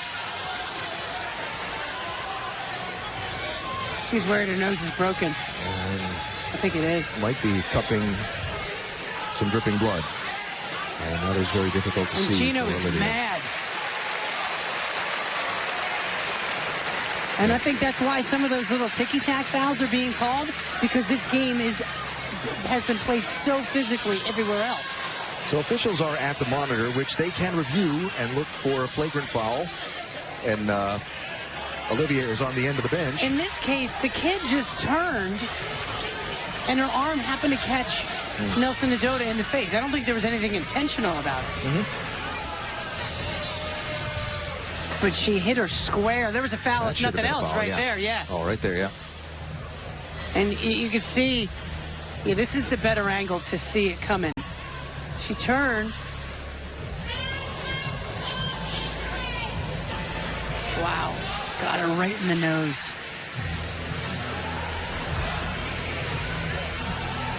Well, the officials have looked at the monitor. Brian Burnett, Mark Resch, and Nikisha Thompson. They're talking it over now. They have no idea what to talk. Just inside the court. And are motioning the UCF players back to the bench while they make their decision and their ruling. Meantime, the court crew here is cleaning up any blood that might have dripped on the court, and Olivia will head back to the Husky locker room for more attention from the medical staff.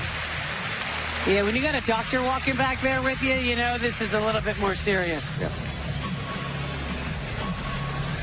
So they're going to call a flagrant foul on Masani Kaba.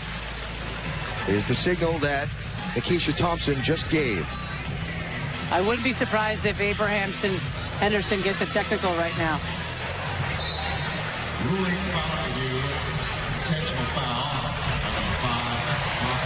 So Crystal Dangerfield will go shoot the free throws for the Huskies. She will get 2.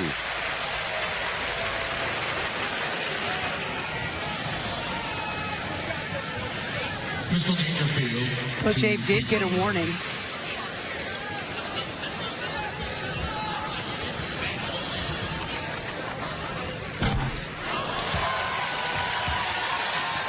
while Crystal shoots the second free throw, you'll see that Olivia just came back from the locker room and is seated toward the end of the UConn bench. 1 of 2 for Crystal. And now the Huskies will get the ball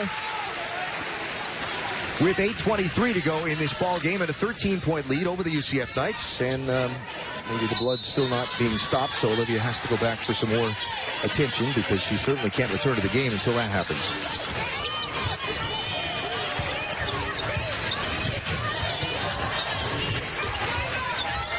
Kristen Williams.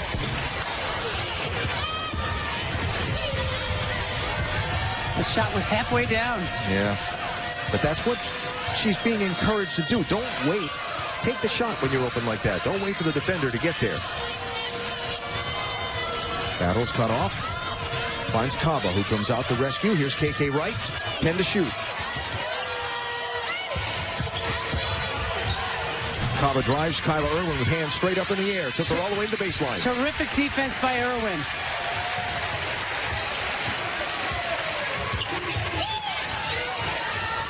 Makarot inside to Irwin. Outside to Dangerfield. In the bucket for 3. Another good possession of good ball movement and great spacing.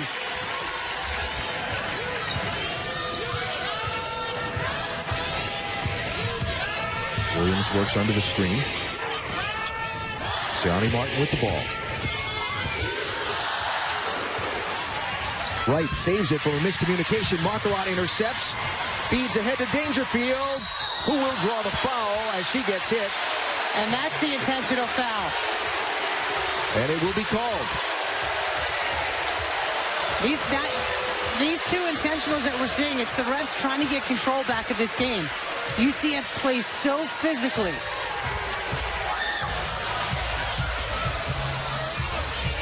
And the ref was right there. I see what she was doing, though. I mean, you don't want the kid to score it. She was going for the ball.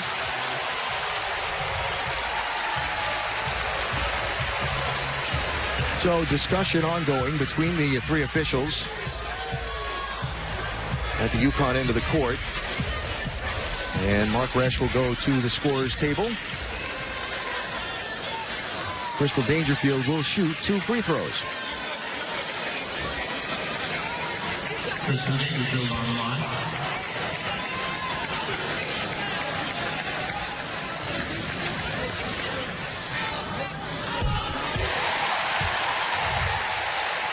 Let's see this again. Well, the left hand did kind of swipe her face. I thought the right hand went for the ball. But I think it's also the game in its totality. Tone of the game, yeah. Sure, it's been a very physical ball game. And it always is against UCF. So Crystal Dangerfield is up to 14 points on the day today. She is up to 31st all-time scoring for the Huskies in this one. And we are in under 7 minutes to go in the ball game. Dangerfield from way outside. That shot well off the mark, misses everything. And will be a turnover to UCF. 6-0 run over the last minute and a half for the Huskies. And the lead up to 18. UCF's been 2.5 without scoring. And KK Wright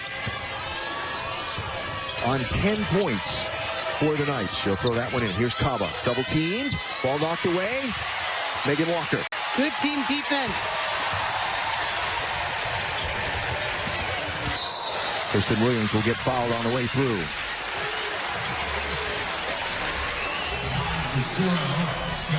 That'll be Siani Martin who will get tagged for the foul. Well, look at this team defense. The white shirts converge on that low post. Good team defense there. So Huskies inbound the ball with 25 seconds to shoot when they inbounded.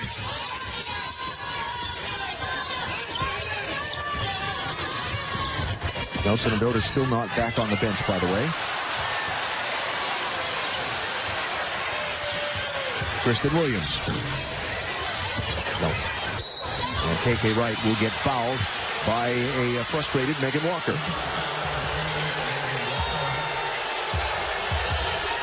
That is going to be 4 on Meg. Why is the crowd booing?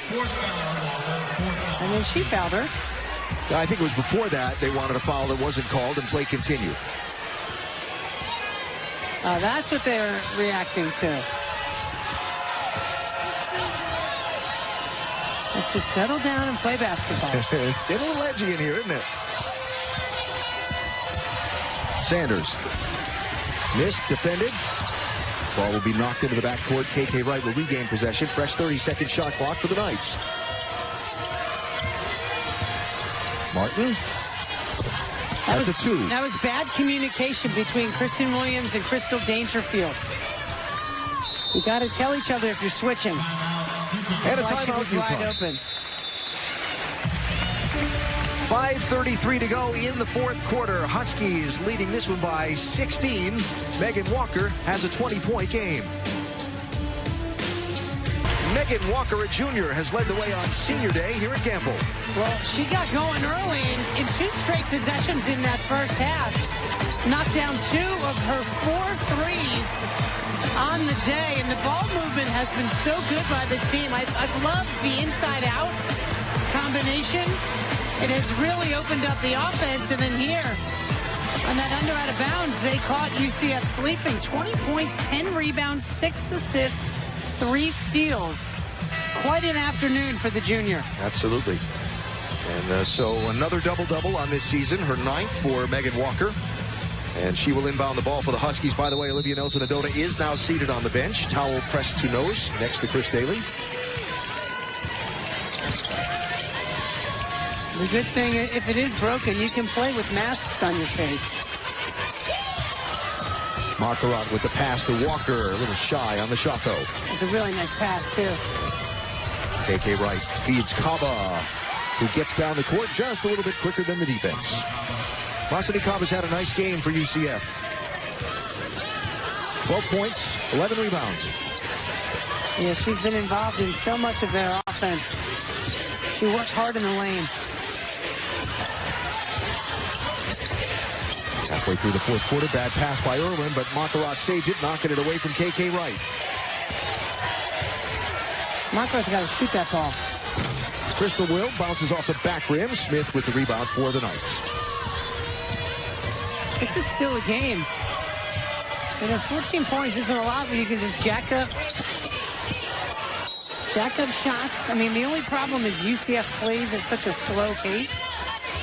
But with Nelson-Adota out with that nose injury, UConn struggles without her. Ball out of bounds off Kyla Irwin, and so the Knights will have 20 seconds to shoot, trailing by 14.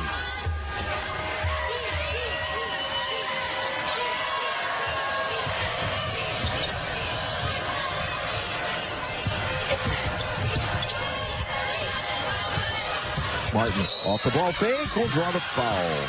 Now, for a team that doesn't shoot a lot of threes, they've attempted 5 on the day, and they've made 1. Why would Crystal Dangerfield go running at her and then let her get by her on the dribble, which is really what she wants to do, and then compound that decision with a foul? Yeah.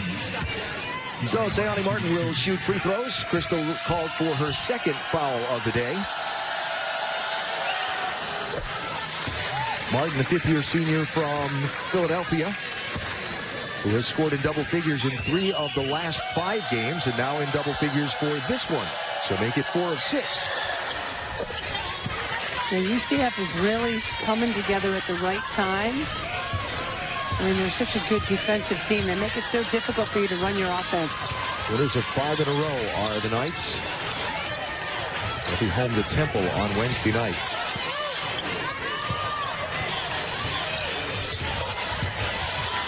Marquardt. Walker. Williams. Dangerfield. Floater. Won't go. Rebound UCF.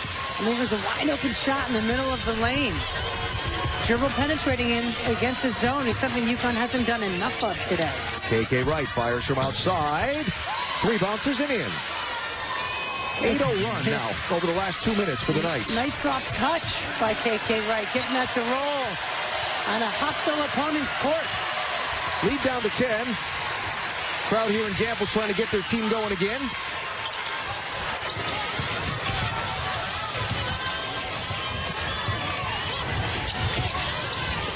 Certainly a theme of this day has been the difference in the UConn offense with and without Olivia. Makarat saves that one, flips it back to Dangerfield. That'll be a shot clock violation as the Knight defense just clamped down.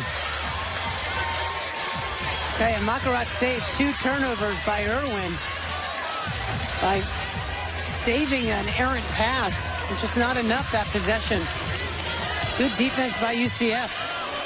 Remember that UConn has only lost conference games by single-digit margins, or won conference games by single-digit margins. They've never lost. Twice in their membership in the American. 1 to Tulane and 1 to UCF in January. That shot around and out. Cabo fights for the rebound. Huskies will come up with it. Megan Walker.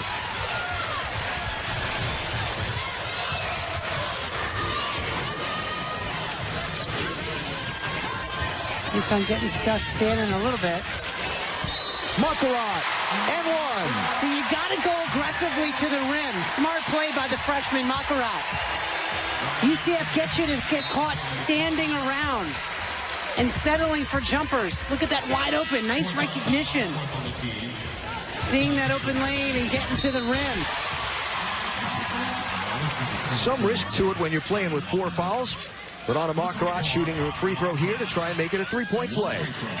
There has to be a point, though, that you can't worry about. The fouls, you got to play the game. Confusion over when the substitution comes in. But Aubrey Griffin will be waved into the game. And Kyla Irwin will head to the bench on senior day to a nice ovation from the Gamble crowd. Yeah, good minutes by Irwin. And Makarat finishes the 3-point play. That'll be 14 in this one for Anna. 2.5 to go here at Gamble.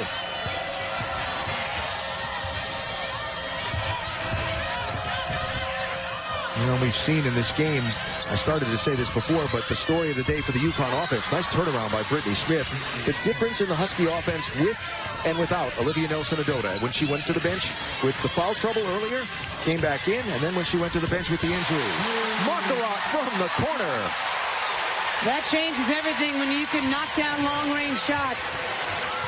It certainly wreaks havoc against that zone defense, makes them come out and extend, and that's what will open things up inside, whether Nelson-Adota is in or not.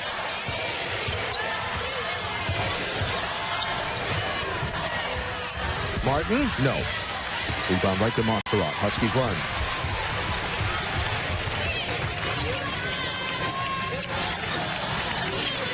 $14-point lead for UConn. 1.5 to go in the ball game. What I think about in watching how contentious this game has been is the possibility of these two teams meeting for a 3rd time this season in the conference tournament. I'm sure they will. And that'll be a foul called underneath. Anna Makarat has certainly come alive in this second half. It was perfectly timed 3 for this team to give them a little bit more of a cushion. And that foul was just called on UCF. Yeah, Janaea Walker picked up the foul. She goes to the bench. And Aubrey Griffin will shoot 2 free throws. Quiet afternoon for Aubrey Griffin. 10 minutes, time 0 for 2.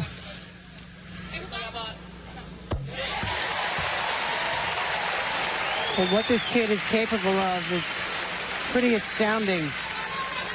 Has athleticism that not many people in the country have, let alone her team. And you just think about she's a freshman and what she has contributed this year and what the possibilities are down the road. She changed the game against Tennessee, allowed UConn to separate in that second half and get the W. Played great at USF. Yep. Ball inside to Kaba, up and over the top of Aubrey Griffin and Megan Walker. Smart play by Kaba, knowing at 6'3" that she had a huge advantage against that back line for UConn. So Huskies slow it down with 1 minute to go in the ball game and a 14-point lead. Crystal Dangerfield, 14 points in this one. 3rd leading scorer for the Huskies. Megan Walker, shy on the shot. Here comes Diamond Battles. KK Wright, who's played fairly well after having an ankle injury that took her out of the game earlier. under 30 seconds to go. Shot clock off. Smith will get a call. There'll be a foul on the floor. And so UConn, 22 seconds away from clinching their 7th consecutive regular season title in the American. UCF and Cincinnati locked in that tight fight for second, and of course the top 4 getting the opening round byes in the conference tournament. And business left to do for the Huskies as they travel to Cincinnati, to Houston, and take on USF at home in the final 3 American Conference regular season games for this team. Well, the 6'3" Smith just got fouled because Kristen Williams was trying to guard her in that low post and got called for the foul. She said, heck with this, man. I want to be out with the guards. Fans come to their feet to salute the seniors and this Husky team in its entirety as they go to 13-0 in the American this season, 23-3 on the campaign. And American Conference regular season champions, the UConn Huskies.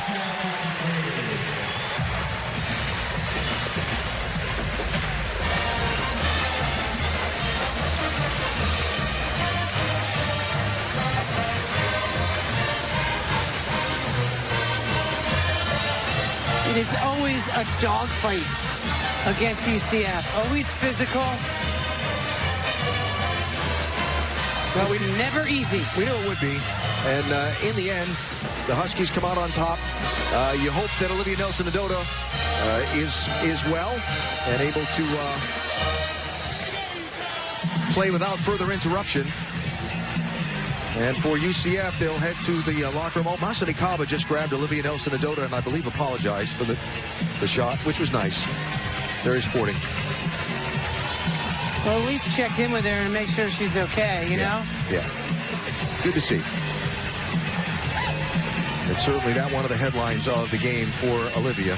And hopefully none the worse for wear. All right, let's check in with the head coach. Maria is with Gino. Coach, emotions are high on senior day, but let's start with Olivia Nelson-Ododa. How's she doing? We haven't gotten a report yet, but our athletic trainer said that she was done for today, so I guess we'll know when we get back to the locker room. How tough is that not being able to go to her, and just how challenging was this overall with the physicality? Yeah, it was a really physical game, and I think Liv took the brunt of a lot of it because they really beat her up a lot inside. But she hung in there, and she made a lot of good things happen. Whenever you play these guys, you got to make outside shots, That's all there is to it. And, we made just enough of them. We made just enough good plays. And, we got what we set out to do. We knew we were playing for a championship, and so we played like champions when we had to. Well, speaking of, every year you've been in the American, you have won a title. What does that mean to you? That's what you're trying to do. Every year, that's the goal. It doesn't matter whether we were in the Big East, the old Big East, the new Big East, the AAC, or the next conference we're going to be in. The goal is always to win a championship, and I'm really proud of the fact that we've been able to do it for so long with a lot of different players. So, but we're not done yet. We still got a lot of work to do. Crystal Dangerfield was just addressing the crowd. Can you talk about her and all your seniors real quick? Well, by the time you get to be a senior here, a couple of them, didn't get a chance to spend 4 years here.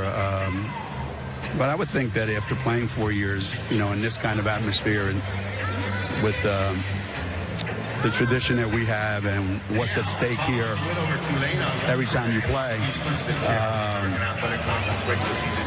by the time you get to be a senior, there's a tremendous sense of satisfaction that you've added to that legacy, and you contributed to UConn women's basketball, and hopefully we contributed an awful lot to your life, and that's why you go to college. Coach, thank you so much for the time. You're welcome. Alan, back to you.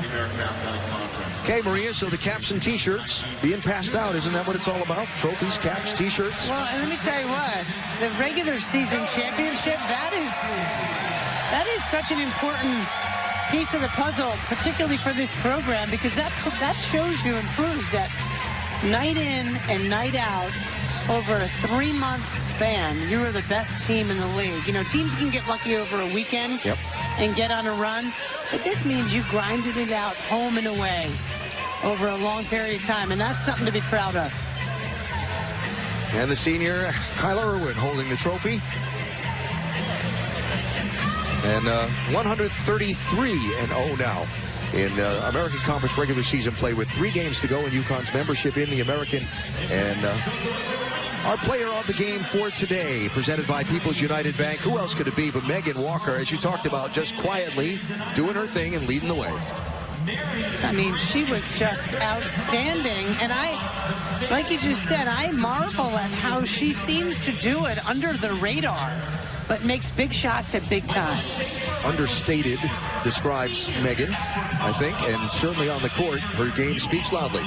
And so for today, 20 points for Megan, a double-double, and 6 assists, 3 steals, leading the Huskies in all of those categories on the day. Now, never gets old, certainly seeing a championship come your way, and for these Huskies as well. They know a great accomplishment, but as Gino said, more work still to do. Time for Drive of the Game, presented by Nissan. How about Anna Makarov? I love this play because they didn't really do it enough today. You know, they seem to settle for open shots on the outside, which is great, but why not drive to the lane? That's taking it to the next level and turning that corner, getting fouled, getting to the line. It was a good time for her team, too, when she made that play. Made the free throw, 17 points today for Anna Makarov. And on Senior Day, let's talk to the senior leader of this Husky team. Maria? Crystal, you said you didn't want to focus too much on Senior Day. You had to take care of business. Now that that's done, how are you feeling? And somehow I'm still focused on the game because it was a crazy game. But, you know, we're going to have our celebration after this. And the before ceremony was nice. You know, there were tears from everybody. I told myself I wasn't going to cry. I started to well up a little bit, but no, today was good. How have you grown the most throughout your years here? You know, just staying patient, allowing things to happen, and not getting too frustrated. I still get frustrated, but not as much as I would have maybe my freshman and sophomore year. And just trusting our coaching staff. You know, we come here for a reason. We have to believe in them, and that's something that you learn to do, and it gets easier when you get older. What does it mean for you to play for this program, UConn?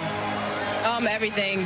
Being a little kid and dreaming of being here, dreaming of playing on this floor, it's meant everything. I said it at the end of the game to our fans that this has been a home for 4 years, and I'll take this with me wherever I go next. Thanks so much, Crystal. Congrats. Thank you. Dangerfield, 14 points today, including 3 of 7 from long range. Played all 40 minutes. No surprise that. More to come from Gamble Pavilion in just a moment. Dangerfield and the Huskies with a 13-point win, 66-53 over the UCF Knights.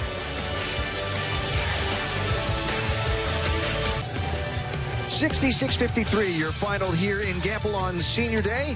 And the Huskies go to 23-3 on the season, 13-0 in American Conference play. Another tough one coming up next. Wednesday night, it's Cincinnati, who haven't lost on their home court since the 3rd game of this season. SNY is there for you Wednesday. Pre-game coverage starts at 6:30 p.m. For Megan Como, Maria Marino, and our entire SNY UConn crew, Alan Bestwick saying so long for now from Gamble. Time for the People's United Bank postgame show with Gary Apple and Carol Walters. All right, Alan, we thank you. Back to you and Meg just a little bit. UConn now 133-0 all-time in the American Conference. That's not too bad. Amazing when you think about it. Their final year in the American Conference, and they wrap up the conference regular season championship. So a lot to unpack here on our post-game broadcast. They do win that conference championship, as I mentioned a moment ago, in the regular season. On Senior Day, it got a little bit chippy. What do you take out of this? A little chippy. That was a really physical game. But I do have to say, the seniors, with a lot of emotion in this game, with a good game coming up, I think they did a great job. I think the seniors kind of set the tone early on. Give them credit. Batuli, Kamara, she did a great job rebounding. So I think that crew steadied the ship, right, to start the game. And then it kept going from there. I think UConn had a good first half and not as good in the second half because it got so physical, right?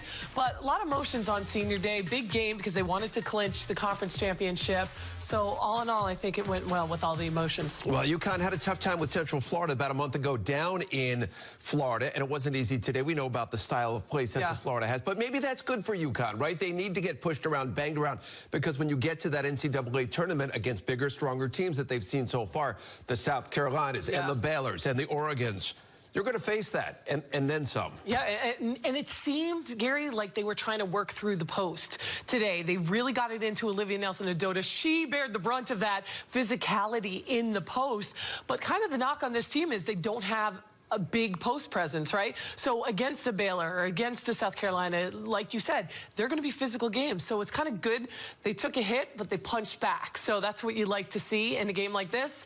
Olivia, we'll have to check in on her later and see what went on. But I give her a lot of credit. She held her own in a very physical game in the post. Well, she certainly took a wicked elbow to the nose there. She was well on her way to another double-double. She had 8.7 rebounds and 5 assists when she went out of the game. And that was sort of a nasty elbow, and we'll check on her situation just a little bit. We'll hear from Gino, his post-game address to the media coming up here on the post-game show.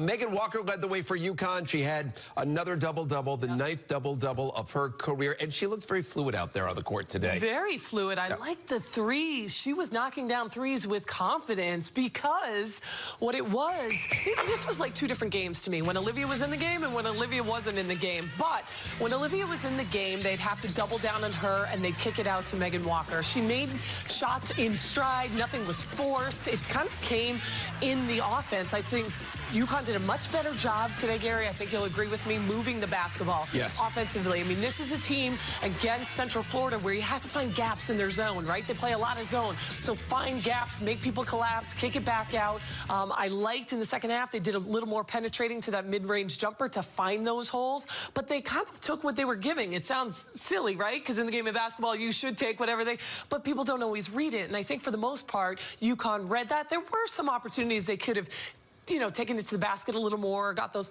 But for the most part, I think they did a good job reading what to take and what not to take. You're right. They shared the ball pretty well. 19 assists on 22 made baskets in the game. And this game was not sewn up until late in the game. It really was a 10-point game. Anna Makarat, I thought, made some key plays. She had a big 3. And then we love the fact that she, on a couple of occasions, put it on the deck and created for herself, which we think is in her game, in the repertoire. And we saw today. Well, and it's going to add a whole new dimension, right? Because Anna Makarat is a shooter, according to people, right? Right now, that's her thing.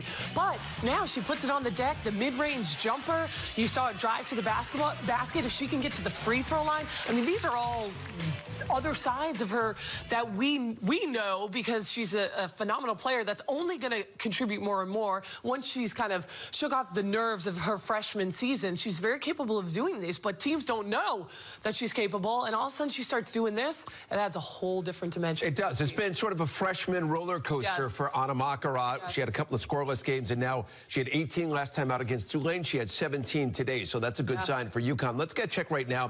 Full game stats presented by Rings End. UConn ends up shooting 43% in the game, and even better from downtown at 46%. They really played good defense from beyond the arc against Central Florida. They did not win the battle of the paint when it comes to rebounding and points in the paint, which is a little bit of a concern. We saw when Olivia Nelson-Ododa went down. That changed a little bit, so certainly something they need to work on moving forward. Let's go back to Gamble Pavilion right now. Welcome back in, Alan and Meg. And guys, it did, as Kara and I spoke about a moment ago, it got chippy. It got a little bit physical from, your vantage point right at the front row. What did you see along those lines? Well, I noticed, throughout the whole game, Gary, and Kara, you know this, every time these two teams meet, it's always physical. It's always chippy. It's just the way it is. And you know it going in, and you just have to be tougher mentally. And I thought UConn did a pretty good job with that. I thought they did, and I thought the big result of the physicality was the difference in the Huskies when Olivia was in the ball game and when she was out of the ball game. The foul she picked up that sent her to the bench reduced the productivity of the Husky offense. And then when she went out with the injury, right, the offense, I mean, basically, she went out in the second quarter and the fourth quarter, and UCF won those 2 quarters. Narrowly, but they won those 2 quarters. So the physicality did take its toll on the Huskies, and there's a chance these two teams will meet again in the conference tournament. Guys, another tough day for Kristen Williams. She only had 3 points, 0 for 5 from the three-point line, 0 rebounds. Now, Can you guys give us some insight into why you think she's been inconsistent and what is needed from her going forward? Is it her points? Is it her rebound? What is it that he needs from her to win a national championship? I think he needs everything that maybe she didn't provide here today. They need her to have energy, play defense, knock down open shots, pass the ball. I even saw her get messed up a little bit defensively, didn't talk on screens and led to some defensive woes and offense for UCF because things broke down. You know, they're going to need her on her game, and we've talked about this little shooting funk that she's been in, but she's always rebounded, and she's always gotten involved in other ways, and she's going to have to find a way to be more effective if they're going to reach the goals that they set for themselves. I think part of the defensive end things today were where she was assigned to be in the way UConn was trying to defend UCF. For a while there, she was out way out by the three-point line and was really taking a beating and a lot of tough screens. So I think that was part of it. On the offensive end, there were a few times in the game when she caught the ball when the Huskies were in transition and didn't shoot it. And didn't shoot it right away. And Gino was there saying, shoot it, shoot it, shoot it. So I think there's a hesitancy that's come in from a lack of confidence in that shot that she's going to have to overcome down the stretch. I would agree with that, Alan. We thank you and Meg very much. See you on Wednesday from Cincinnati. And I bring it back inside to you on this, Kara. I do believe that it's been 5 out of the last 6 games. She's been in single digits scoring-wise. The shooting percentage is not good. She comes in averaging over 14 a game. So did damage early in the season, and now she is really struggling. I have contended, and I'll say it again, they are not getting to where they need to go without her getting the swagger back and being able to put this team on their back, because when she's at her best, she can do that. Yeah, and she actually is one of those players that has a little swagger in her, right? Yes. A little attitude when things are, which is what this team needs, because they're all so nice. They need that little attitude, but boy, has it done a job on her brain. She's really, and she owns it too. She says in interviews, I'm playing bad. And I don't even know why exactly. So she needs to find it, whatever it is. But like today, right? She wasn't scoring. 0 rebounds. See, that's the thing that'll really annoy Gino Auriemma. It's one thing if your shot doesn't fall, but do other things. You have to crash the board. You're a big guard. This was a zone team, so usually you can rebound well against a zone, right? So those are the things that she has to look at and stop thinking about scoring and focus on her overall game, and eventually the scoring will come, but she's got to get out of her own head. It's hard to believe where she is right now, because we've spoken about this so many times in the past. That game against Notre Dame as a freshman last year, when she broke out, you saw a player who could take over a game. And she's physical. I mean, she needs to bring that back to this UConn team. Do want to get to Olivia Nelson-Ododa for a moment. She was well on her way to another double-double before she went out, taking that elbow to the nose. I think we're seeing a more aggressive, more in-command post player in Olivia Nelson-Ododa. Do you think this is a conscious effort? All of a sudden, there was a switch, right? And Gino said the other day, he said, from here on out, Liv is going to be a much improved player. And I'll be darned, right? The switch went on. They made a concerted effort to get the ball into her early and often. And boy, she didn't back away from the challenge of this physical Central Florida team. She went right at it.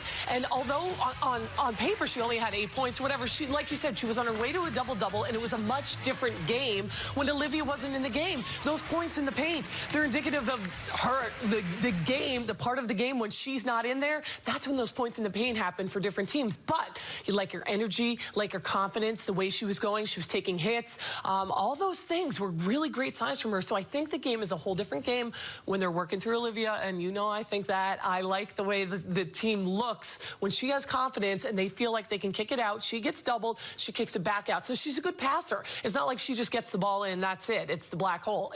She reads very well. She's confident. I mean, this is what Gino said. She's going to be good from here on out. She needs to maintain this level. Do you think this UConn team needs to get nastier? Do you think they need to get tougher? I do.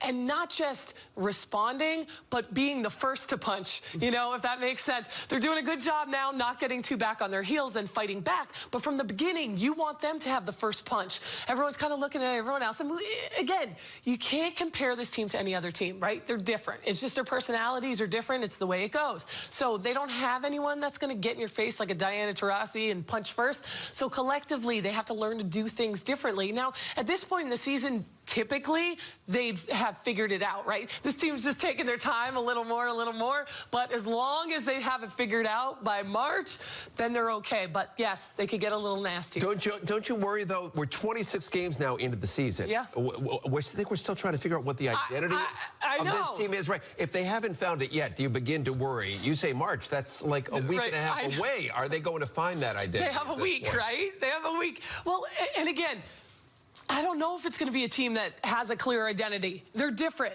Like, defense by committee. This is not a good one-on-one, keep people in front of you kind of defense, except today. I thought they did a really good job of that. Everything's by committee, so it's different. So they don't have a defined identity because it's a collective thing. You don't have one person doing all the work. It's all together. So you don't define it, but they have some identity. They just have to know what it is. We don't have to know what it is, right? They got to know.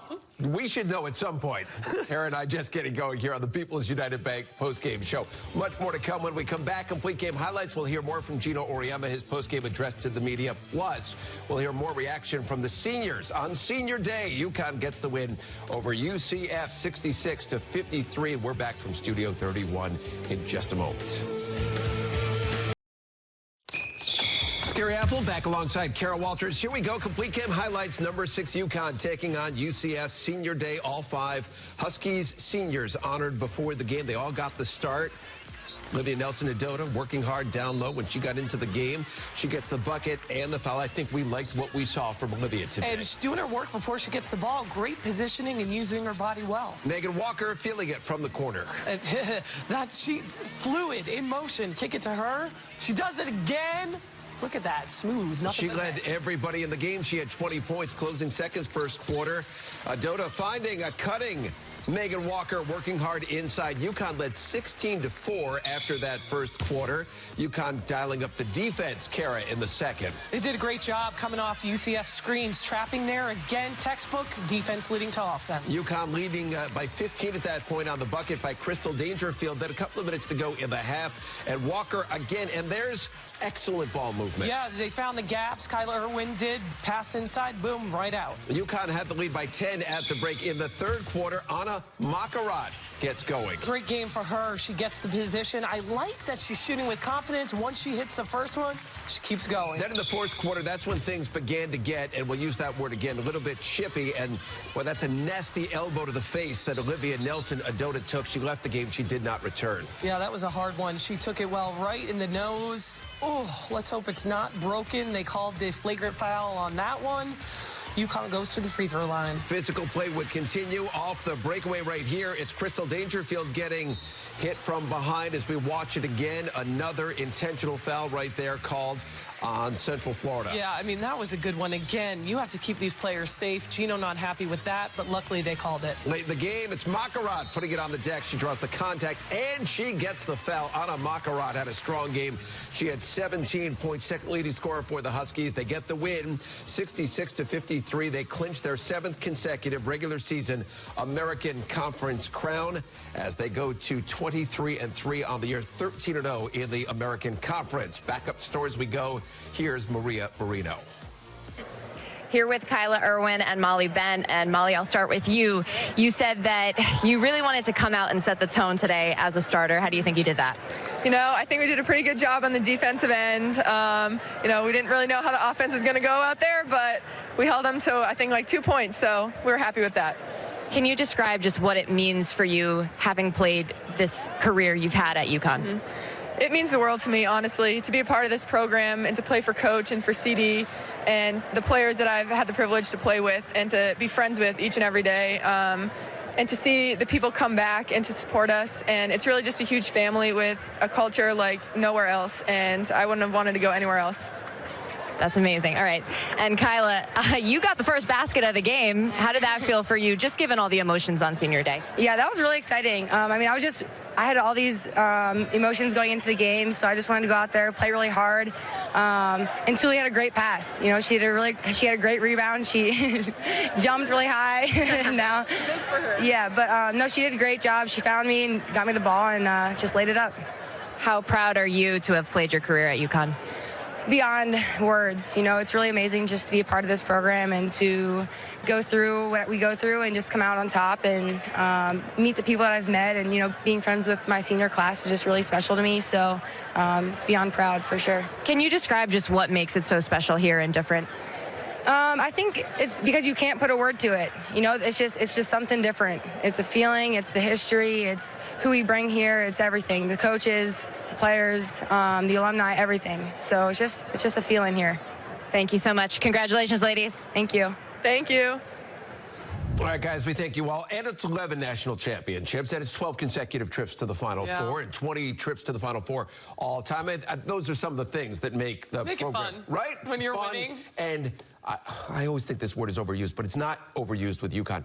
It's a dynasty. It is. I mean, you were a part of it. Yeah. I mean, there's something special there. There is, and it's a culture, and it's a family. All those words describe what happens at UConn, and I'm just honored to be part of that. But it is great. They appreciate what the history. So the team now wants to uphold that history, that legacy, that all those things. So there's some pressure, but it's the greatest program to be a part of. And as Molly Bent was saying, everybody comes back. I mean, there is this huge family it's an extended family that Gino has built over the years. UConn put 3 in double figures in the game today, one of them being one of the seniors, Crystal Dangerfield, and she had 14 points. You know, just the 1 assist. Yeah. And when you look at compare those two numbers, 14 points, 1 assist, she's a point guard. She's 7th all-time, 6th all-time on the UConn assist list. Has she changed this year? Is she a different player this year? Now, last year, she had a huge assist season, right? We saw that, but she's playing with Katie Lou Samuelson and Nafisa Collier. So this year, what's needed from her is a little different, right? Not just facilitate and pass the ball, but score. She's more of a scorer than she's ever been in her career. That's why you only see that 1 assist, which is still surprising because there's many games she scores and shares the basketball. The team shared the basketball extremely well, but she's in a much different role, as is so many of the other players on this year's team. A much different role, but I think Crystal has really kind of gotten into that role and understood that, again, who else is going to do it, right? Like she said, who else? So it's the accountability that I feel they're all getting. They're all looking inside themselves. Nobody's blaming. That's what I love about this group. It's not like, well, you did this and you did that, and that's why we're not winning. That doesn't happen. That culture does not happen. Gino does not recruit that type of player. So they all kind of look within themselves and say, you know, what can I do? You have to take responsibility and accountability for your actions, and they're all trying to do that so they can pull together, but Crystal is the leader of that ship. UConn knocking off Central Florida today, and in the process, snapping Central Florida's 5-game winning streak. So it's a pretty good Central Florida team that UConn handled today. Kara and I, much more to do here on our postgame show. When we come back, I want to hear from Gino Auriemma, his postgame address to the media, and we'll look ahead what lies on the road ahead for these Huskies. Back in a moment.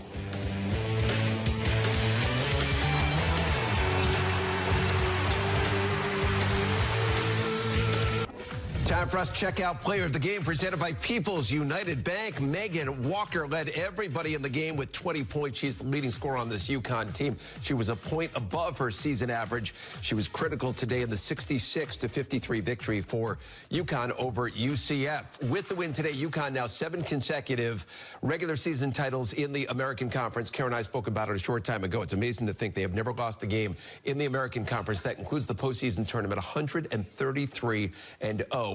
all time. Short time ago, Gino was asked about 7 straight regular season conference crowns. Well, it is pretty amazing because a whole bunch of those were done in the best conference in the country at the time. So it was something to really be proud of, to be able to, you know, to win your conference when you're competing against, you know, nothing but great teams every week. But regardless of what league we've been in, anytime you start the season, I mean, that's goal number 1. Goal number 1 is, you know, let's try to win the conference championship regular season. It really is the winner of the conference. You know, you have to prove it over a period of 4 or 5 months. You know, you got to win games on the road. You got to win them at home. So you prove that you're the best team in the league. And then, you know, now they have a conference tournament, and you have to go do it again over a period of 3 days. Because they, you know, trying to get more teams in the NCAA tournament, or they're trying to make a lot of money. They're not trying to prove who the best team in the league is. We just did that. So that's our goal every year. We want to be the best team in the league. And we accomplished our goal. On the seniors, just what do you think this day meant for them, and what were you thinking, you know, pregame there, the ceremony? Pretty much the usual. When senior night comes around, you know, you think back to a different time when they were much younger, and how much has changed in the time that they've been here for them, their families. You know, the parents of some of the kids were, you know, thanking me for letting their kids be part of this experience. And, you know, I'm thanking them for, you know, giving us 4 years of, you know, their kids. So it's just a time to look back. And that's what I do during these times, look back to see where they were and where they are now. It's a pretty good feeling when they finally get to that day and they can walk out there with their parents. It's a really good thing. So it's tough to see from her seats, but what happened to Olivia, and is she doing okay? She caught a shot right in the nose, right on the bridge of her nose. And, all right, you know, Janelle, our athletic trainer, said, that's it, she's done for the day. But we don't know, you know. She'll get it looked at, but it doesn't appear to be broken or anything serious. All right, so that is good news when it comes to Olivia Nelson-Ododa. I do want to go back for a moment, just follow up on what Gino was talking about. When you play 4 months to win a conference regular season championship, and then in 3 days you go to a conference tournament, or 4 days, depending on the conference, and that's when you crown the team that's going to go to the NCAA tournament. I've always had a tough time wrapping my head around that. I remember as a kid when the ACC was the only conference for men's basketball that had a conference tournament, and then everybody followed suit. I think Gino is right. There's a big financial incentive there for everybody around the game. But what's your take on that whole thing? No, I totally agree with you. And like I said, UConn, when you play there, they break it up into little seasons, right? So the regular season is really the most important. Then they go to the conference. They want to win that. Really, all that has to do with is standings, right? In this bracketology. So you can get other teams in your conference into the NCAA tournament, or you can move down a peg, right? UConn really needs to get in the bracket with that 4th team, right? Other than South Carolina, Baylor, or Oregon. So this will help their cause running through that. So even though it doesn't really mean anything, right, because you are the best team in your conference, for bracketology purposes, you need to make sure you take care of business and win your tournament. Who would have thought years ago, as you're growing up, what do you want to do for a living? Well, a doctor, sportscaster, lawyer. Who would have thought there would be something under bracketologist, right? Yes. Bracketology. That would be amazing where we've come from and to. So we're not done yet here on our post-game show. When we come back, going to take a look at the road ahead for the Huskies as they win on Senior Day in Storrs, Connecticut, 66-53. 23-3 on the season. 13-0 now in the American. 13-0 all-time against Central Florida. Back in a moment. Time for the drive of the game right now. It's brought to you by Subaru. This is Subaru. It's brought to you by, again, Subaru. That's Anna Makarat putting it on the floor and then finishing, drawing the foul. She had a strong game. She had 17 points. Drive of the game, once again, who's it presented by, Kara?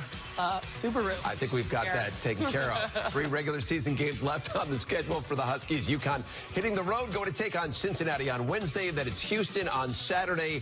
And then our season finale on SNY before closing out the year in Hartford against South Florida. The AAC tournament tipping off on March the 6th. And you can catch UConn's next game here on SNY this Wednesday. Huskies going to take on the Bearcats in the Queen City. Kara and I get set for all the action.